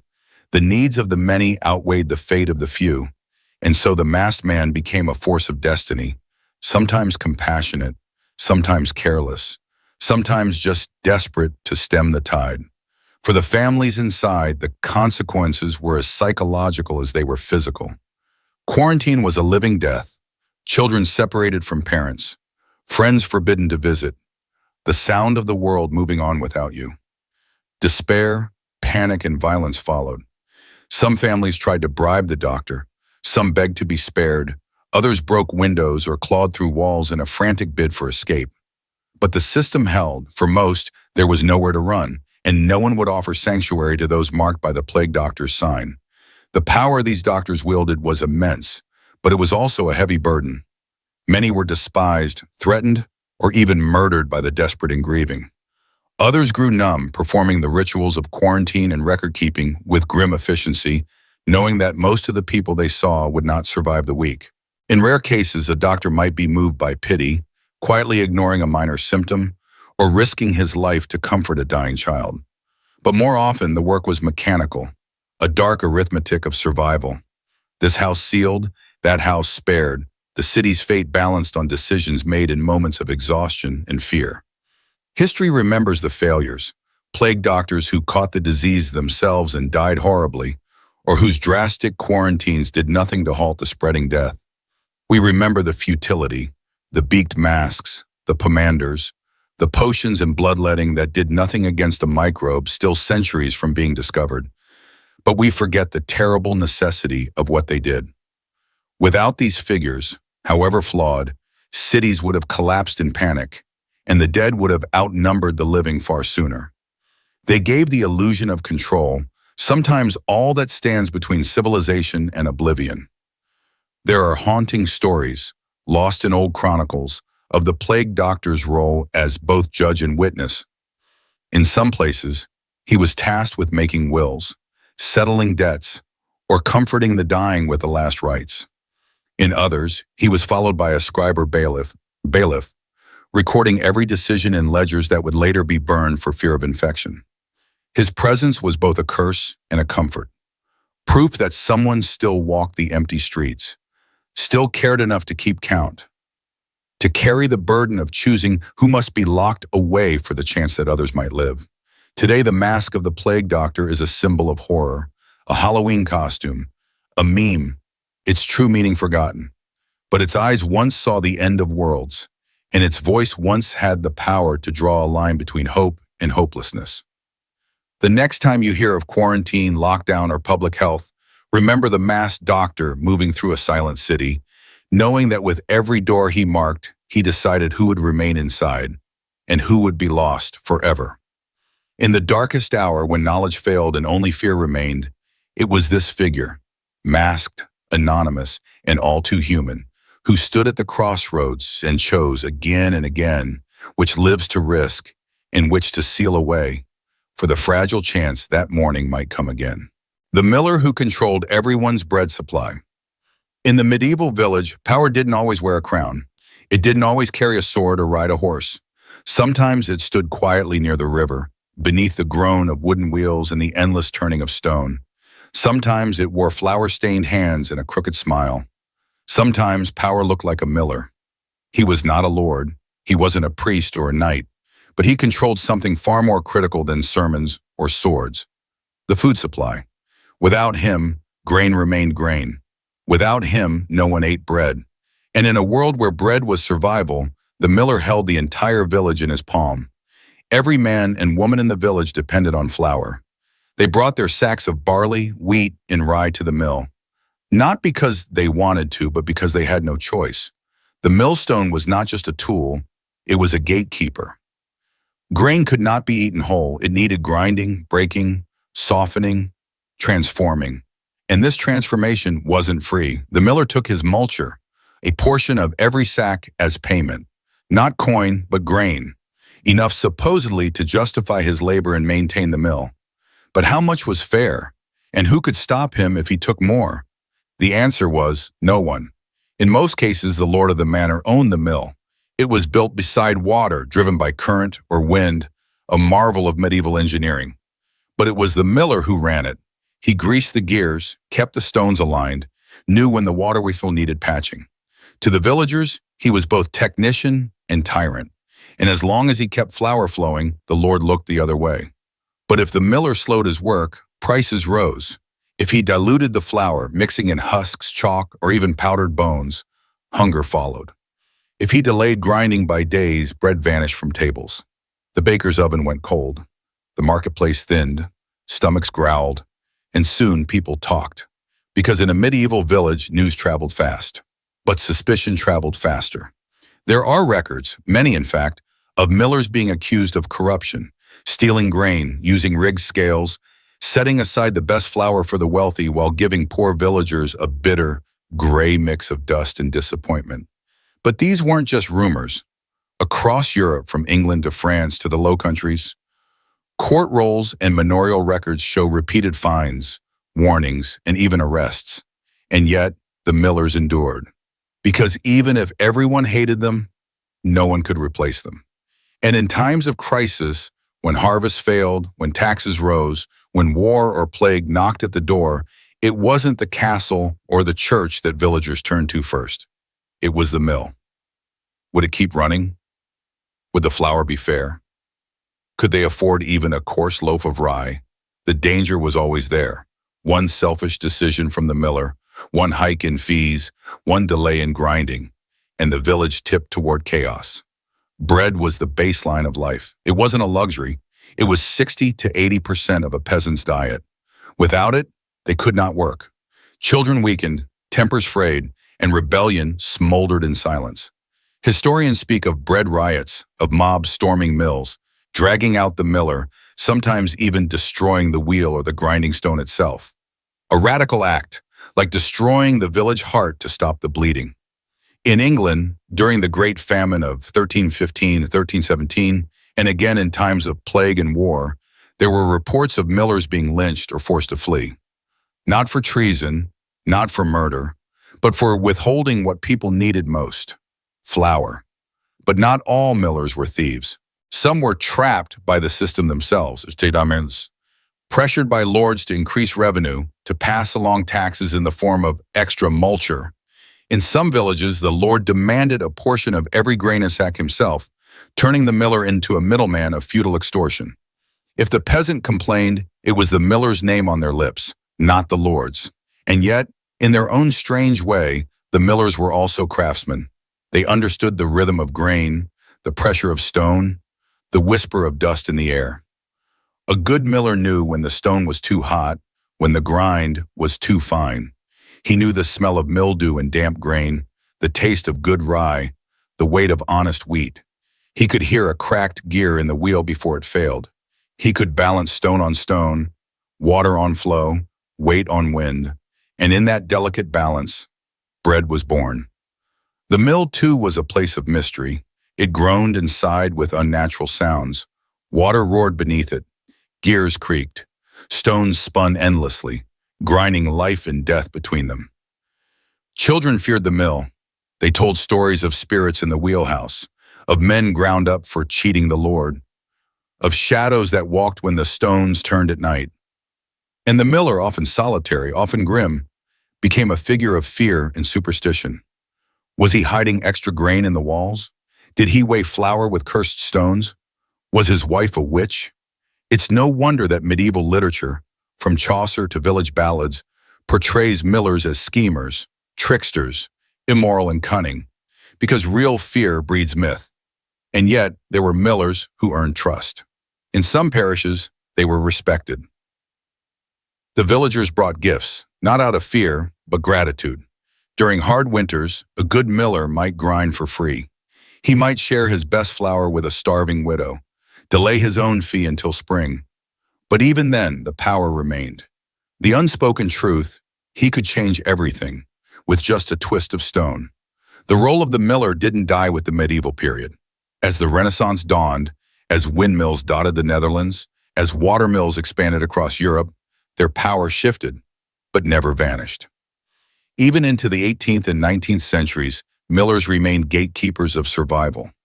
Only with the rise of industrial milling, of central bakeries and steam-powered rollers, did their grip finally loosen. But by then their image, half villain, half savior, was already etched into the collective memory. And now, centuries later, the world remembers the knight, the lord, the crusader. But the miller, he is mostly forgotten. A figure of folklore, a faded stain in court records, a shadow in the background of feudal life. Yet for generations, he held the lifeline of the village. In his hands spun not just stone, but the weight of every meal, every prayer, every dream of a warm loaf on a cold day. So when you think of medieval power, don't just look to the castle's tower or the bishop's robes. Look to the old wooden mill by the stream. Imagine the sound of the wheel turning, the slow grind of stone against grain, the quiet calculations of the man who knows he can raise his price or ruin a harvest, or feed the poor with one act of grace. He was not elected, he was not ordained, but he was feared, respected, needed, hated. The miller controlled the hunger of 1,000 lives, and sometimes that was more powerful than any king. The spicer who could ruin a lord's reputation. In a medieval world without sugar for the masses, without refrigeration, and without the luxury of variety, there was one substance more precious than gold, more defining than land, and more dangerous than war when spoiled: spice. It flavored the elite's power, perfumed their prestige, and was measured not just in weight, but in status. To the common man, spices were legends. Cinnamon from lands never seen, pepper from jungles whispered about in merchant tales, cloves that smelled like distant magic.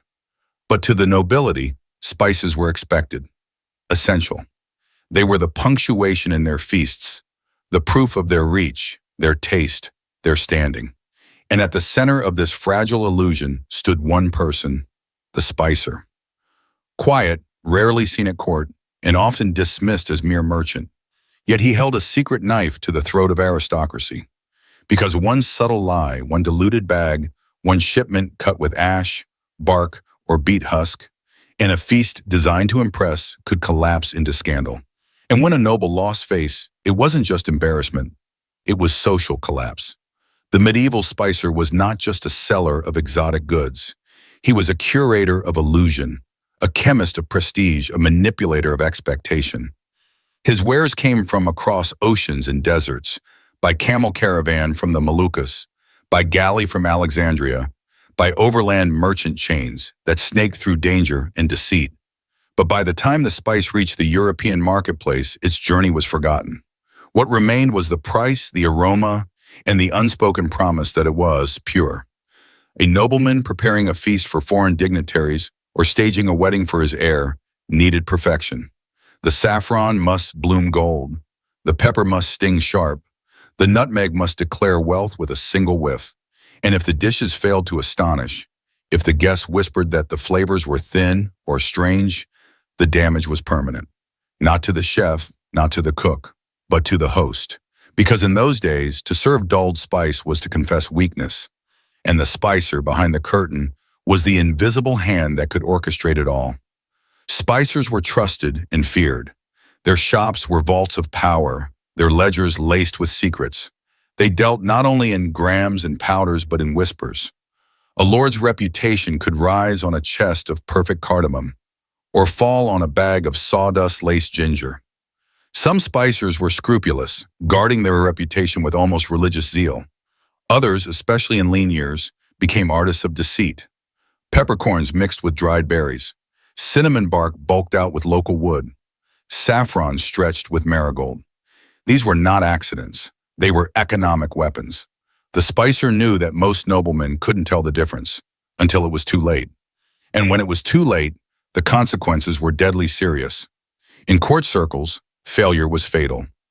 One failed banquet could mean a lost alliance, a broken marriage contract, a withdrawn military pact. And at the center of it all, the guests would remember the taste, or the lack of it. In England, France, the Holy Roman Empire, the spice route was also the shame route. A lord who served bitter clove or bland sauces would be mocked in songs, whispered about by rivals, and painted in the minds of others as weak, careless, or foolish. It wasn't just culinary, it was political. The spicer, therefore, became a dangerous middleman, and some weaponized their position. If a noble refused payment or insulted them or backed a rival trader, the spicer might ensure that the next shipment arrived slightly off. Just enough to avoid suspicion, but enough to make the dishes fail.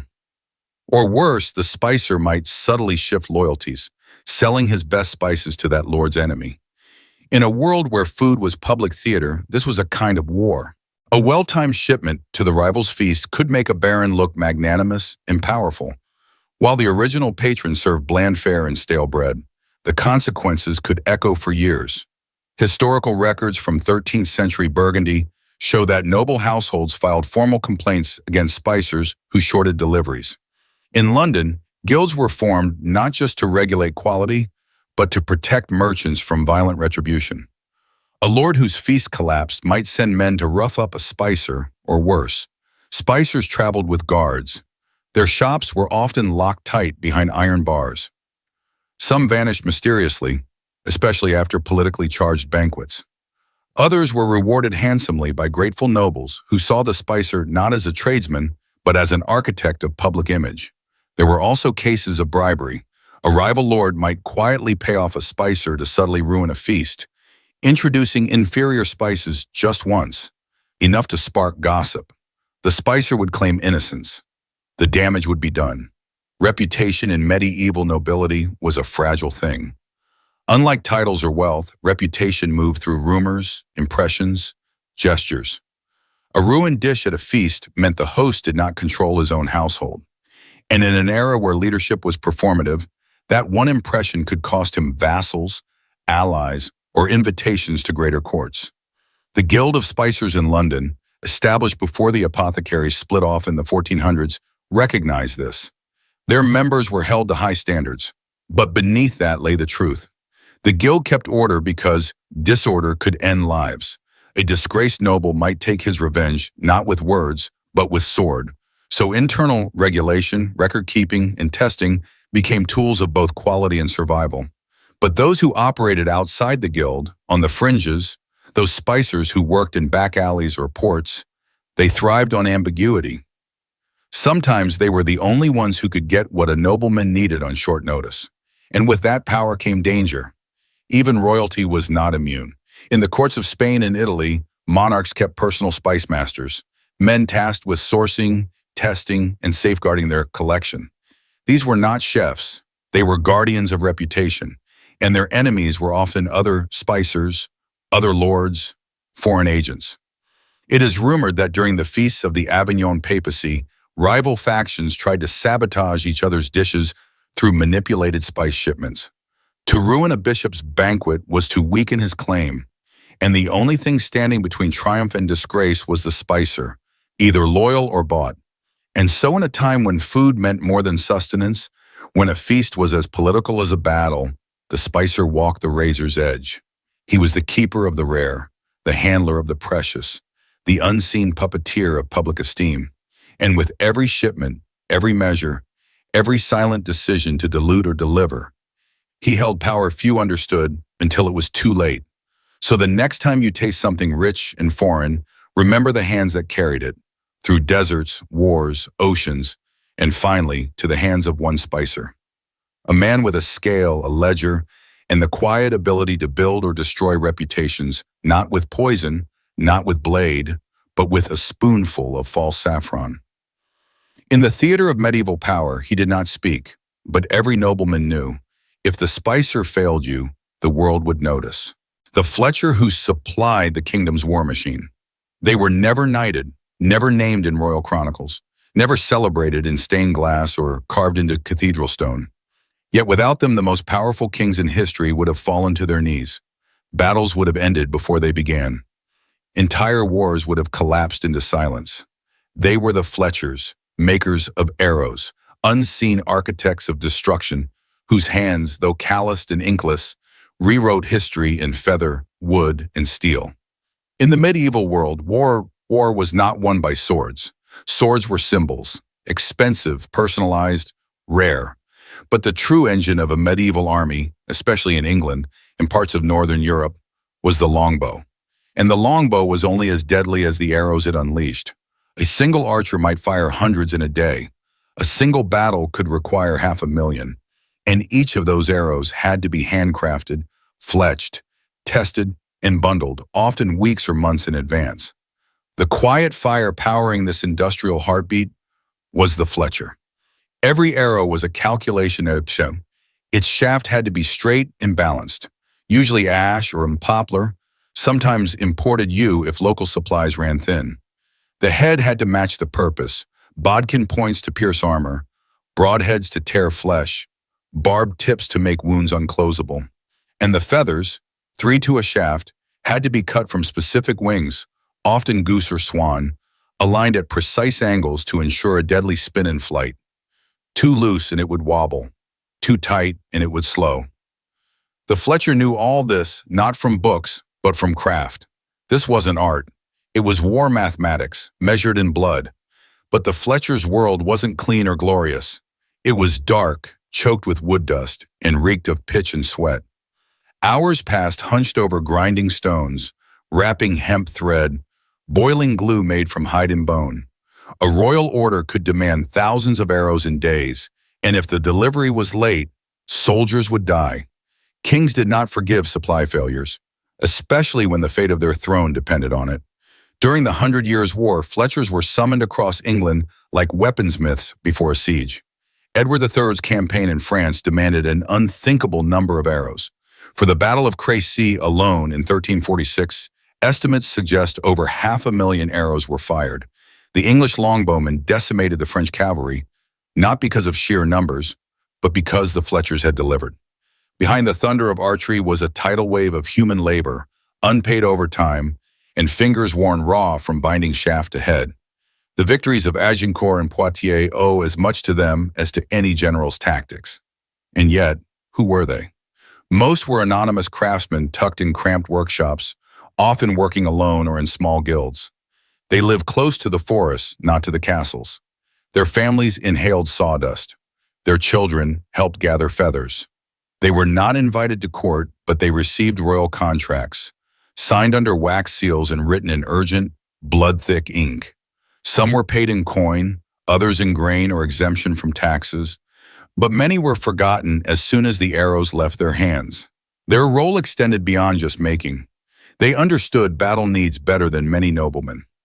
Fletcher guilds recorded enemy armor trends, knowing when to switch to heavier, narrower points. When crossbows threatened the battlefield, Fletchers adapted head design to counter thicker shields. They weren't just artisans. They were the silent arms engineers of their age.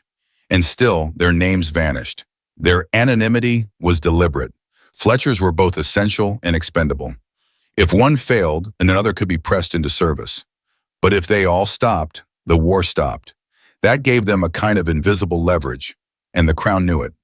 During times of rebellion, some Fletchers were watched closely, even punished preemptively, as their arrows could empower insurgents. In cities like London and York, Fletcher workshops were sometimes forcibly relocated or embedded near barracks, to keep them under guard, not for their safety, but for the kingdom's. And the pressure was constant. A royal messenger might arrive at midnight with a sealed scroll demanding 10,000 war arrows by the new moon. There was no refusal. Work began immediately. Apprentices were roused from their beds. Fires were stoked. Glue pots boiled until dawn. Every moment mattered, and every delay meant the possibility of treason. What's more chilling is that Fletchers, by the very nature of their trade, lived in a world of death without ever seeing the field. Their arrows ended lives they would never meet. Some Fletchers carved tally marks onto the shafts they crafted, not for honor, but to count how many times they'd helped the crown kill. Others believed every arrow carried a piece of their soul, loosed into the chaos of battle, never to return. This was not romanticized war. It was systemic, anonymous destruction, and they were the ones who made it possible. Even more disturbing were the special commissions. Black arrows, crafted in secrecy, designed not for war but for assassinations. Shorter shafts, coated tips, feathered for silence. These were not common, but they existed. A royal Fletcher might be tasked with creating just one. And that one arrow could change the course of history, kill a duke, silence a heretic, or eliminate a rival claimant. No fanfare, no battlefield. Just one arrow, one bowstring whisper, and one kingdom veering off its previous path. Some Fletchers began to hide symbols within their work. Tiny etchings, invisible unless you knew where to look. Marks of pride or guilt, or a warning to whoever loosed the string. These hidden glyphs have been found centuries later on preserved arrows in castle ruins and battlefield excavations. Their meanings are debated, but one thing is clear. The men who made these weapons knew their weight, not just physically, but morally. It wasn't just England. In Japan, Fletchers crafted arrows for the samurai class with such care that entire spiritual rituals were devoted to their creation.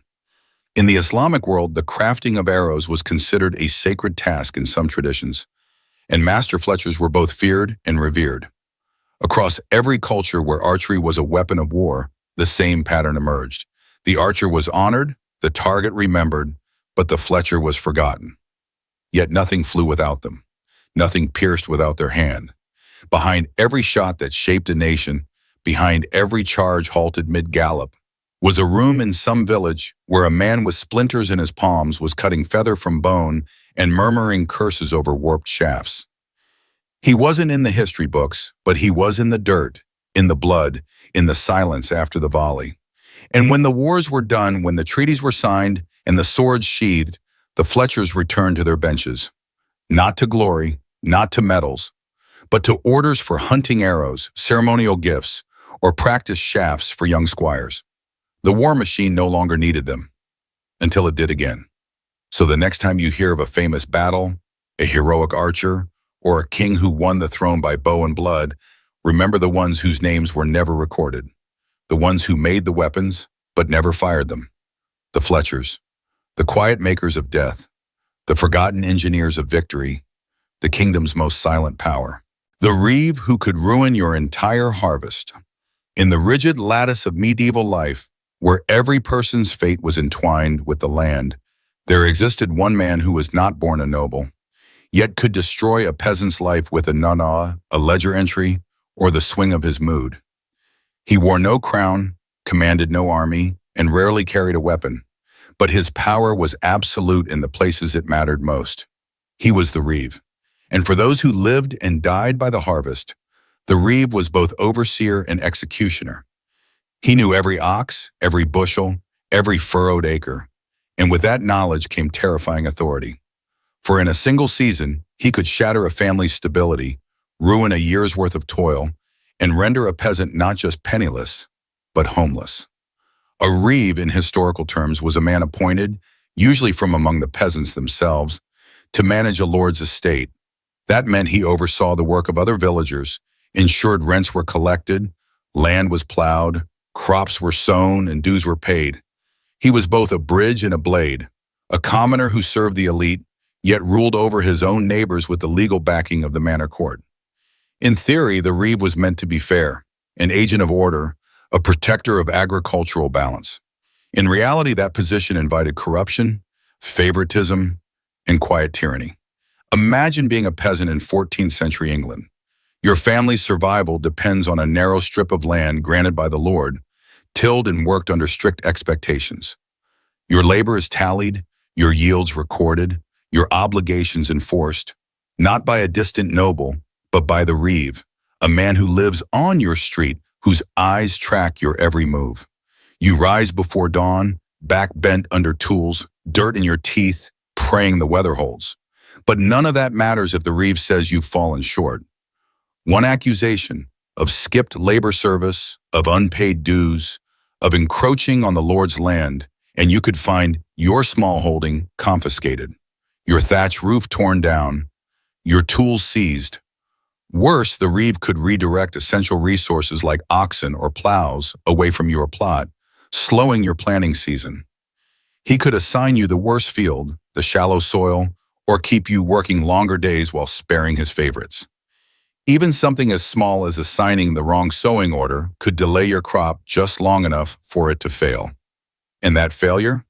That was on you, not the reeve. The court would see you as lazy or ungrateful or in breach of contract. One harvest lost, and your family was already slipping toward starvation. Two, and you might be walking the roads, begging. The reeve's word was law in manor court. which convened several times a year. Here he recorded who owed labor, who failed to repair fences, who took extra wood from the forest, who let their pigs root too close to the Lord's wheat. These infractions weren't petty, they were economic death sentences. A single fine could wipe out your stored grain. Multiple offenses, or angering the wrong person, meant eviction. And since many peasants had nowhere else to go, they either submitted or vanished into the forests, joining bands of landless wanderers, outlaws, or worse. Some reeves were just. There are records of village reeves who defended their neighbors from cruel landlords, who bent rules in winter to feed the starving, who secretly delayed punishments to give a man time to recover. But such men were rare and rarely lasted. A reeve who sympathized too much with the poor might be replaced. The system didn't reward kindness, it rewarded efficiency, and that meant extracting maximum labor, enforcing every penalty, and ensuring the Lord's profits rose year after year. Worse still, reeves were often chosen from among the most ambitious of the peasants. Their role elevated them socially, giving them better land, better houses, and crucially, more access to the Lord's inner circle. Some abused this power to elevate their own kin, assigning better fields to cousins, or forgiving debts of friends. Others punished rivals, using fines, forced labor, or even forged accusations to wear them down until their land could be absorbed by others. And the poor peasant, often illiterate and unprotected, had no real defense. Historical documents from manor rolls show the quiet cruelty of reeves written in ink. Names fined for missing harvest days, accused of cutting timber without license, or failing to bring their grain to the mill. But behind each entry lies a story of a sick child delaying a father, of a flooded path, of a cartwheel broken on the way to the manor. The reeve knew these things, lived among them, and still he punished. Or didn't, depending on how he felt that day. One chilling aspect of the reeve's role was his ability to weaponize time. Fields had to be plowed in specific windows. Seed had to be planted before frost. If the reeve delayed your access to oxen or refused to assign you help during a busy period, your entire year's crop might be lost. He didn't need to take your land to ruin you. He simply had to wait. Wait a day too long.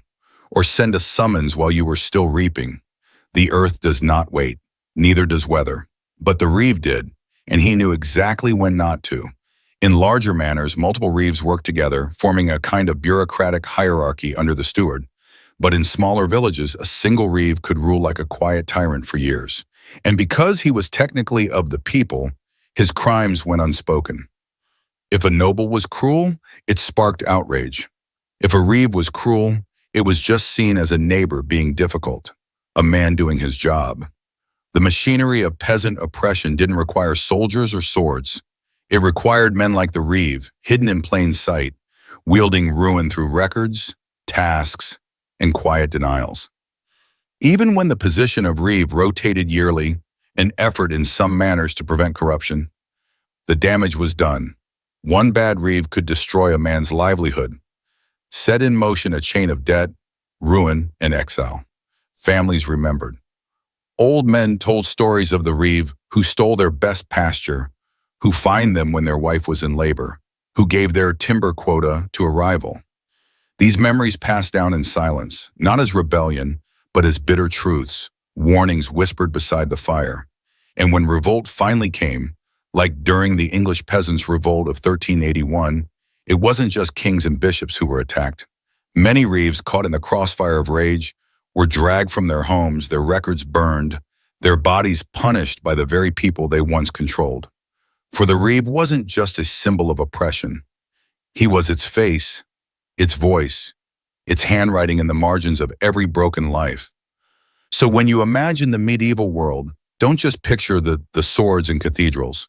Picture a man with a clay-stained tunic and a wax tablet. Picture him watching you plow, counting your turns, marking your absence.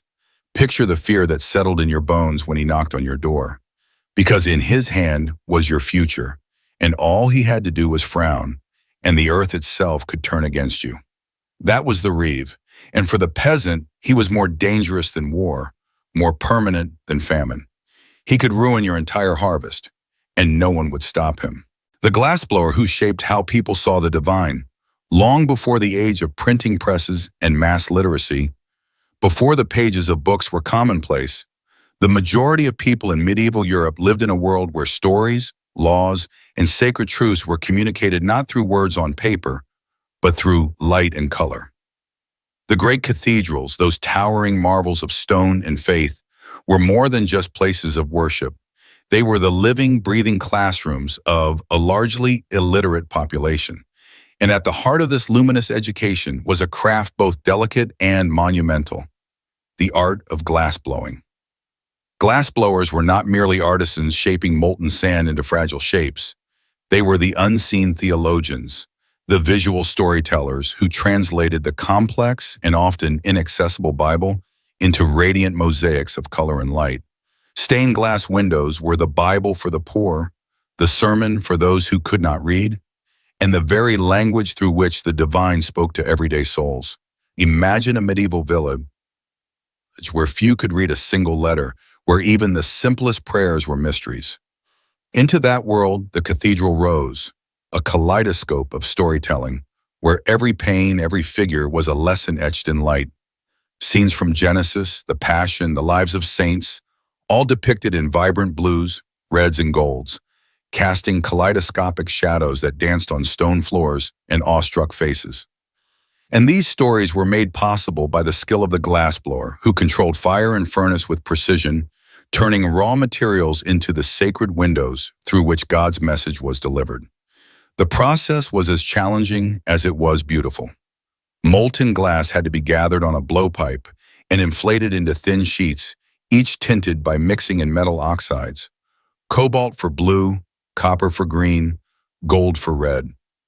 Every color was a chemical mystery and a costly treasure. These glass sheets were then cut, painted with details, and assembled like a giant puzzle. But without the glassblower's mastery, none of this would exist. The very light that streamed through the windows, colored, filtered, transformed, was a miracle born of human skill and divine inspiration. The glassblower's workshop was a crucible of creation. Furnaces roared at temperatures over 1,200 degrees Celsius, a dangerous place where one wrong move meant ruin. Their work was slow, precise, and laborious. Each batch of glass was unique. Imperfections, bubbles, and textures added character, making every window a singular masterpiece. Yet these imperfections also enhanced the mystical quality of the light, as sunlight fractured and shimmered, creating an almost otherworldly atmosphere inside the sacred halls. Through this interplay of fire and light, the glassblower shaped not only windows, but the very way people perceived faith. In a time when the written word was reserved for the clergy and nobility, the stained glass windows were the visual Bible, teaching doctrines, morals, and the cosmic battle between good and evil. They turned abstract theology into vivid, understandable stories. The poor and unlettered could read the lives of saints, the sacrifice of Christ, and the promise of salvation by simply gazing upward, bathed in colored light. This power to shape understanding and belief gave the glassblower an unexpected influence. Their art was a theological text, a medium of communication sanctioned by church authorities who recognized the profound effect of imagery on the faithful. Patronage from kings, bishops, and guilds poured in, commissioning ever more elaborate windows to inspire awe, educate the masses, and assert spiritual authority. Some glassblowers gained fame across regions, their workshops hubs of innovation where techniques were refined and legends born. Yet this was a fragile legacy.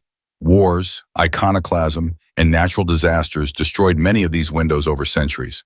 Each lost pane is a lost sermon, a lost story once told by the flickering light that only glassblowers could create. What remains stands as testament to their silent, radiant influence, a reminder that theology was once as much about light and color as about words and doctrine. The next time you find yourself beneath the soaring arches of a medieval cathedral, look up at the stained glass windows filtering sunlight into a riot of color. Know that you are witnessing not just art, but a centuries-old dialogue between human craft and divine mystery. It is the glassblower's voice speaking across time, reminding us that faith was once shaped and held aloft by molten glass and flame, by hands that turned sand into sacred light. Through their craft, glass blowers literally shaped how people saw the divine, casting theology in color, sculpting belief with fire, and giving light to the mysteries of heaven for those who could not read but could see. In every shimmering pane, their legacy endures, a silent sermon, eternal and glowing, calling all who enter to look upward and be transformed. The leech collector who fed the medical system. In the hidden corners of swamps and bogs, where the water was black and the air hummed with rot, a figure moved slowly through the reeds, barefoot, sleeves rolled, skin already bitten and bleeding. Not a criminal, not a madman, but someone more vital to the medieval world than kings or knights. He was a leech collector, and without him, the entire medical system would collapse. It sounds absurd today, primitive even, that one of the most important jobs in medicine involved crawling through filthy marshes to gather parasites. But in medieval and early modern Europe, leeches were not seen as pests. They were medicine. They were lifelines, the bleeding edge of healthcare, literally. For centuries, from the time of Galen to well into the 19th century, physicians believed that the human body was governed by four humors: blood, phlegm, yellow bile, and black bile. Sickness, they taught, was the result of imbalance. And blood, excess blood, was often to blame. The solution? Bleeding. And for that, nothing was more prized than the leech. These weren't just any worms. They were Hirudo medicinalis, the European medicinal leech, capable of attaching to the skin, piercing it with 3 tiny jaws, and drawing blood for 30 minutes or more. Their saliva contained hirutin, an anticoagulant that kept the blood flowing smoothly. Long before we understood enzymes or clotting, leeches provided real results. Patients felt lighter, calmer, even relieved. Physicians wrote prescriptions by the dozen. Surgeons demanded hundreds. Apothecaries kept them in jars like treasure. But where did they come from? They didn't breed them. They didn't farm them. No, they sent men, and sometimes women, into the bogs, the wetlands, the mosquito-filled waters of Europe's dark edges. The leech collectors. Poor, nameless laborers who waded through chest-deep muck, letting the parasites latch onto their own legs and feet. One by one, they plucked the blood-filled creatures from their skin, dropped them into maws, and trudged on. There was no glamour, no glory, just mud, bites, blood loss, and disease. Leech collectors were among the poorest of the poor. They worked at dawn or dusk when leeches were hungriest. They stood still in icy water for hours to lure the creatures. They were rarely paid in coin, sometimes just bread or a measure of beer or the promise of shelter. Many were elderly or desperate. In some places, even children were sent into the waters. Small bodies, small legs, easier targets. And what they faced was horrific. Each day brought dozens of bites. The wounds didn't clot. Leeches injected anticoagulants. Collectors could bleed for hours. Infections festered. Legs became swollen, ulcerated. Many suffered from anemia, growing weak over time. Some collapsed in the marshes and never returned. Their bodies were too light to find, too forgotten to miss. And yet, the demand never stopped. During the height of leech medicine in 19th century France, over 30 million leeches were used in a single year. 30 million. For noblemen, for soldiers, for housewives, for priests. It didn't matter how rich or poor you were. If your physician wanted to rebalance your humors, you needed leeches. And if the collectors failed, medicine failed with them. They were the invisible backbone of pre-modern healthcare. Even doctors, with their cloaks and books and polished tools, were helpless without jars of writhing black worms. Apothecaries stocked them in clay pots, feeding them with drops of milk or blood. They were prescribed for everything: headaches, fevers, swollen limbs, childbirth recovery, even melancholia. And when war came, the demand exploded. Battlefields became feeding grounds. Hospitals sent urgent requests for collectors to bring more. Always more. In Britain, leech collectors became a recognized class. In the marshes of Somerset, they worked in silence, knowing they were hated and needed in equal measure. Folk tales surrounded them. Some claimed they made pacts with devils. that the bogs whispered to them, that no normal person could endure such work without going mad. In truth, they endured because they had to. There were no safety nets, no pensions, no doctors for the men who made medicine possible. Irony burned through every leech bite. The collector might bleed for hours to gather a leech that would be sold to a wealthy nobleman for gold. But the collector himself, if he got sick, couldn't afford treatment. If he died, another would take his place, lured by hunger more than duty. The collectors developed techniques, passed down in whispers. They knew how to hold their breath so as not to scare the leeches, how to stay still for an hour without fainting, how to hide the worst wounds until the harvest was done. They carried burlap sacks, glass jars, and sometimes tiny sticks to pry off the stubborn ones. The best collectors could bring in hundreds in a single week. The worst disappeared. There was no mercy from nature either. Swamps carried more than leeches, mosquitoes spread malaria, snakes waited in the reeds. The cold could freeze your limbs. The bog could suck your feet down until you couldn't move. And if you screamed, no one came, because no one wanted to be near a leech collector. Even in town, they were shunned. Their skin carried scars. Their smell lingered, half rot, half blood.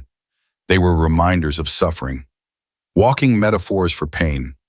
But in the shadows of every grand medical hall, behind every velvet curtain of a noble sickbed, behind every university lecture on the virtues of bloodletting, they were there, unnamed, unseen. The leech collectors. Without the Meshawi, medicine was theory. With them, it had teeth. Eventually, science caught up. The four humors faded. Germ theory emerged. Bloodletting fell out of favor. Leeches became obsolete, at least for a time. And so the collectors vanished. Not with ceremony, not with thanks, but with silence. Their profession disappeared into history, washed away like blood in swamp water. And yet, their legacy is stranger than fiction, because in modern medicine, leeches made a comeback. Surgeons discovered that in microsurgery, especially in limb reattachment, leeches could drain pooled blood and restore circulation. The same species that once lived in dirty marsh jars now ride in sterile containers, flown by medical courier to hospitals. The parasites became tools again. But the collectors, they are ghosts.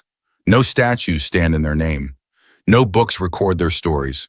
No medals honor the thousands who bled so others could heal. They were not doctors. They wrote no prescriptions, but their bodies were the price of survival. So the next time you think of medieval medicine as primitive, remember the leech collector. Remember the human behind the cure, the one who walked barefoot into disease, the one who bled alone to fill a jar that saved someone else, the one who fed the system drop by drop until there was nothing left to give. The executioner who lived as both outcast and judge. There was a man in every medieval town that people feared more than the king, more than the priest, more than the plague. He didn't command armies. He didn't carry titles. But one movement of his hand could end your life, legally, publicly, without question. And yet, for all that power, he was untouchable in a different way. Not because he was too high, but because he was too low. The executioner lived a life of brutal contradiction. He was the instrument of justice and the symbol of shame. He was the final chapter in the law's book, but he could never dine with the readers. His hand carried the weight of verdicts. His axe or rope gave meaning to the word judgment. But in the eyes of the village, he was something between a ghost and a curse. People looked away when he passed. Children were warned never to touch him. Innkeepers hesitated to serve him. Priests baptized his children in silence. And yet, when justice was called for, he was summoned first. Because justice, real, visceral, theatrical justice, needed blood. It needed a body raised on a scaffold, a head displayed to a crowd, a final scream that reminded the people what the law truly meant. And only one man was trusted to deliver it. The executioner was more than a killer. He was a craftsman, a psychologist, a ritualist. His every movement was watched by thousands. The way he carried the blade, the way he tied the rope, the way he read the fear in a condemned man's eyes. It wasn't just death, it was performance. Public executions were meant to shock, to haunt, to control.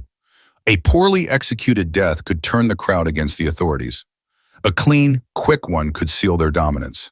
The executioner had to know where to strike, how to silence resistance, how to make an example without turning a man into a martyr. And for this mastery, he paid the heaviest price of all: isolation. Executioners were often inherited into their roles, sons of sons, forced by birth and blood to carry the family profession. Some were criminals given the choice: swing the axe or feel it. Others were volunteers, rare but real, drawn by the strange mixture of power, purpose, and pay. But no matter how he arrived at the post, once he became the executioner, there was no going back. He was marked, spiritually contaminated, some believed. His hands were stained not just with blood, but with moral infection. In cities like Nuremberg and Paris, the executioner had to live outside the walls. He could shop only at certain stalls, drink from certain mugs, walk on designated paths. In some towns, he had to ring a bell as he approached, so people could step away and avoid being tainted. And yet, those same people watched him with morbid reverence. They whispered about his tools. They asked what it felt like to hear a man's final breath. They feared him, but they also relied on him to embody justice in a world without police forces, without surveillance, without modern law. An executioner knew the weight of social fear, but also its power. His presence could silence a crowd. When he entered a courtroom to prepare for sentencing, the room changed. His eyes told the accused where this road led. His silence was more threatening than any verdict. He didn't argue law. He didn't explain morality. He showed its conclusion. But the executioner wasn't just a blade in the dark. He was also a surgeon of suffering. Torture, confession, corporal punishment, these were often his duties too. He was trained in anatomy, in restraint, in pain thresholds. A whip in his hand could extract secrets that no threat could. He walked a razor's edge, inflicting just enough pain to satisfy the authorities, but not enough to fracture the body before its final show. He knew how to dislocate without dismembering. He knew how to make a man scream without killing him. And then, when the sentence came, he became death itself. Methods varied, but each had its own choreography. The axe had to fall true, too soft, and the victim bled slowly, screaming. Too far off, and the crowd turned ugly. Hanging required precise knotting and drop calculation. A miscalculation meant slow strangulation instead of a swift neck break. Burning at the stake was a public ordeal, and it was the executioner who prepared the pyre, doused the robes, and sometimes, mercifully, strangled the victim before lighting the flames.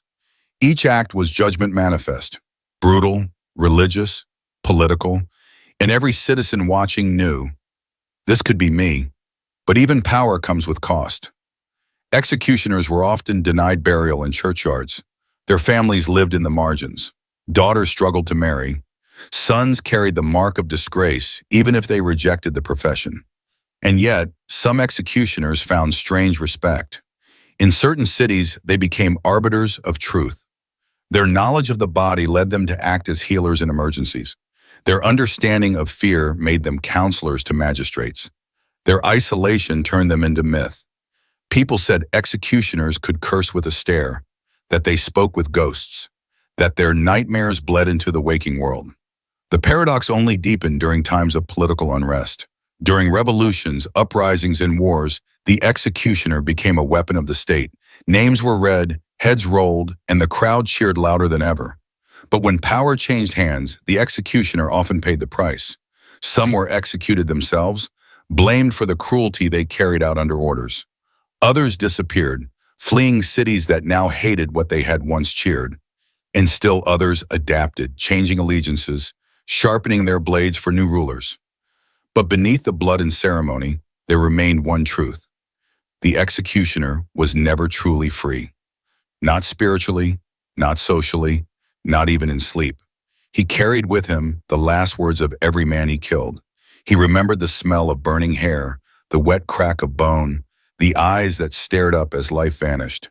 These memories became his sentence. He was the hand of the law, but the law did not protect him. He was the purifier of crime, but seen as impure. He judged others, but was judged by all.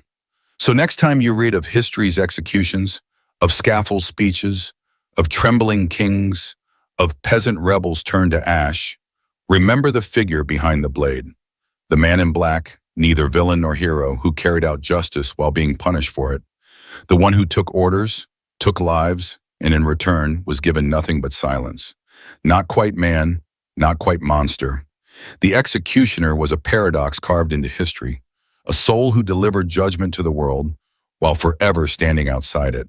The limner who controlled how history was illustrated. He did not speak in proclamations or write laws.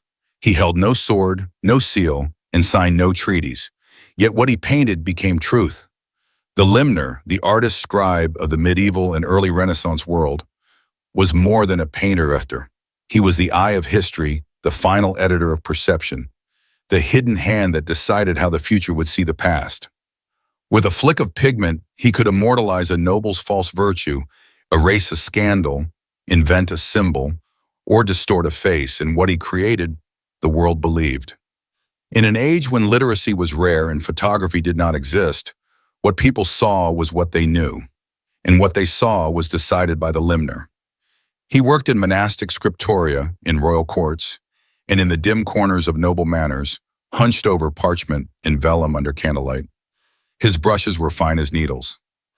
His pigments, ground from lapis, gold leaf, ochres, and crushed beetle shells, were more precious than silver. But his true power was not in color, it was in choice. When a nobleman commissioned a portrait, he was not asking for realism, he was demanding permanence. If he had scars, the limner softened them. If he had aging eyes, they were brightened. If his chin lacked strength, a shadow could create the illusion of power. The limner shaped legacy, not to please the sitter's vanity, but to sculpt their historical footprint. To look powerful was to be powerful. And once the painting was complete, it might be copied into illuminated chronicles, into royal genealogies, into stained glass, even coins. The face, corrected, elevated, embellished, became the official version of the man. But the limner's influence stretched far beyond portraiture. In illuminated manuscripts, especially religious or royal texts, limners painted entire histories, often under instruction, sometimes with startling freedom. A battle might be depicted with one side's banner flying victorious, even if the truth was more complicated. A king might be shown kneeling before God, even if he rarely attended church. A villainous brother could be painted in darker robes, isolated in composition, with a slight sneer added to his otherwise unremarkable face. These were not lies exactly, they were interpretations. But they became the visual canon, the irrefutable image. Centuries later, scholars would study these illuminations as windows into the past, unaware of how carefully that window had been stained. Consider the chronicles of royal succession. When two brothers fought over a throne, each would commission their own version of history. The limner's task was to depict the rightful heir in divine symmetry, centered, haloed, wrapped in harmonious colors. The usurper would be painted with shadow at his feet, his gaze crooked, his hand raised in aggression. A single image could shift the perception of an entire civil war. And once ink dried, once gold leaf was burnished, the debate was settled, because people trusted what they saw. Limners were often monks or trained artists under strict patronage. Their silence was expected, their loyalty enforced. A mistake, a face painted too honestly, a scene too ambiguous, could cost them their post, their livelihood, or worse. There are tales of limners who were imprisoned or vanished after illustrating political truths that weren't convenient. And there are just as many legends of artists who embedded hidden messages, symbols of protest, inverted hierarchies, or veiled criticisms in the details, in the folds of a robe, in the pattern of a border, in the color of a bird perched in a background. To the common viewer, it was art. To the aware, it was a warning. One of the most chilling realities is how the limner's hand outlived the people they painted. A noble might die in disgrace, executed for treason, buried without ceremony. But if the limner had painted him as glorious, pious, and radiant, then that was what future generations would remember. And so, history's lens was not shaped by the truth of events, but by the composition of color, of angles, and of narrative curation. The limner became not just an illustrator, but a gatekeeper of time itself. This power wasn't only applied to people, it extended to entire cultures. When medieval Europe imagined the East, it was limners who painted exoticized warriors and monstrous races. When saints were canonized, limners shaped their iconography, choosing what miracles to depict, which demons they fought, and how they died. These images, copied again and again, became doctrine. What a saint looked like wasn't derived from eyewitnesses. It came from a single painting, repeated so often it became irrefutable. Even during the Black Death, it was limners who decided how suffering would be remembered. They painted skeletons dancing with peasants, noblemen being dragged to the grave by personified plague, demons whispering in the ears of physicians. These illustrations weren't merely reflections of fear, they were tools of control. Through imagery, they shaped the public's understanding of divine punishment, societal collapse, and moral failure. The church used these painted warnings as sermons. The limner was, in effect, a theological propagandist. Perhaps the most unsettling truth is that the limner's influence still lingers in our digital age. Modern documentaries, museum exhibitions, and textbooks still use these ancient illustrations as visual evidence. But many forget they were not neutral. They were curated, modified, and sometimes completely invented. A limner's edition of a single cross on a knight's shield could change him from a mercenary into a crusader. A background castle could anchor a fictional event into real geography. The past becomes fixed not by fact, but by pigment. And yet, despite all this, the limner remains one of the most anonymous figures in historical power. Rarely were they allowed to sign their work. When they did, it was in tiny initials hidden in corners, encoded like secrets. Their patrons were immortalized in paint and praise. The limners were buried under their own work, remembered, if at all, by the style of their brush, the way they shaped clouds, the rhythm of their gold leaf. But they were never neutral. They were the medieval equivalent of media editors, propaganda artists, public image sculptors, and visual historians rolled into one. Their workshop was the final stop between memory and myth, and once they painted it, it stayed. So the next time you see a glowing portrait of a noble hero or a brilliant manuscript with saints and kings and monsters arranged just so, ask yourself, who painted this? Who decided what this person should look like, what this story should say, what this symbol should mean? Somewhere long ago, a limner dipped his brush and made that decision. And whether he did it for truth, for power, or for gold, his stroke became history. The bellman who could summon the entire city at once, in the thick, unlit nights of medieval towns, before alarms, radios, or sirens, there was one sound that could cut through fog, rain, or riot, the bell. And the man who rang it, the bellman, was more than a servant of sound. He was the voice of the city's nerve system, the pulse of its panic. With a single tone, he could bring thousands into the streets, send families diving for cover, or ignite a stampede that crushed the very people he sought to protect. His hand on the rope decided how a city lived, or how it fell apart. And yet, history remembers him only faintly. But make no mistake, in an age when seconds mattered and rumors killed, the bellman held terrifying power. To understand the weight of this role, you must first understand the stakes of medieval urban life. Cities were packed tightly, with wooden houses leaning into one another, alleys barely wide enough for a cart. Open hearths and candles burned constantly. Fire was a sleeping predator, and when it awoke, it did so with vengeance. A single overturned lantern could swallow entire districts within minutes. And when that moment came, there was no firefighting force, no emergency number to call. There was only the bell and the man charged with ringing it. He might be stationed in a church tower, a guild hall steeple, or even a watchpost on the city walls. His ears were trained, his body always half tense, listening for shouts, the crackle of flame, the thump of distant feet. When the signal reached him, by a boy running breathless, a night watchman's call, or the scent of smoke on the wind, he acted. Not blindly, deliberately, because it mattered how he rang. Each tone had a language. A slow, deep toll might signal curfew, the gentle reminder that the gates were closing, and lamps must be dimmed. A rapid peal meant fire, a blaze uncontrolled and spreading. A distinct rhythm might warn of armed attack, invasion, or uprising. And in some towns, there was a specific toll for disease, a death knell that sent people fleeing before plague could creep into their walls. Now imagine for a moment the consequences of error. If the bellman rang too late when a fire had already leapt roofs, the city might burn to ash. If he rang the wrong tone, the people might rush to the wrong quarter, or fail to respond at all. If he hesitated, unsure whether a shout was real or imagined, he could lose critical minutes, and with them, lives. Panic was not just a possibility, it was a certainty. People remembered past bells that brought terror. Mothers would grab their children and flee blindly. Merchants would abandon stalls. Horses would bolt.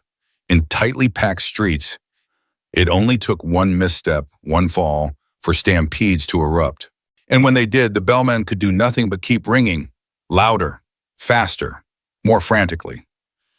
In 13th century London, records describe nights when false alarms led to bellowed chaos, entire neighborhoods evacuating due to a misunderstood bell sequence, only to be trampled, robbed, or caught in the very disasters they were fleeing. In German towns, manuals were written instructing bellmen in the strict codes of ringing to avoid confusion between war and fire tones.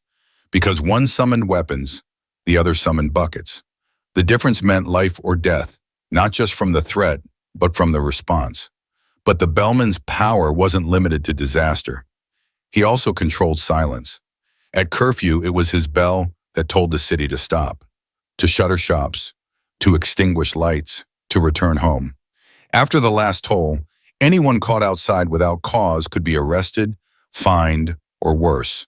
And if the bell was delayed or forgotten, it created a vacuum, a moment of uncertainty that thieves, rebels, or drunken mobs could exploit.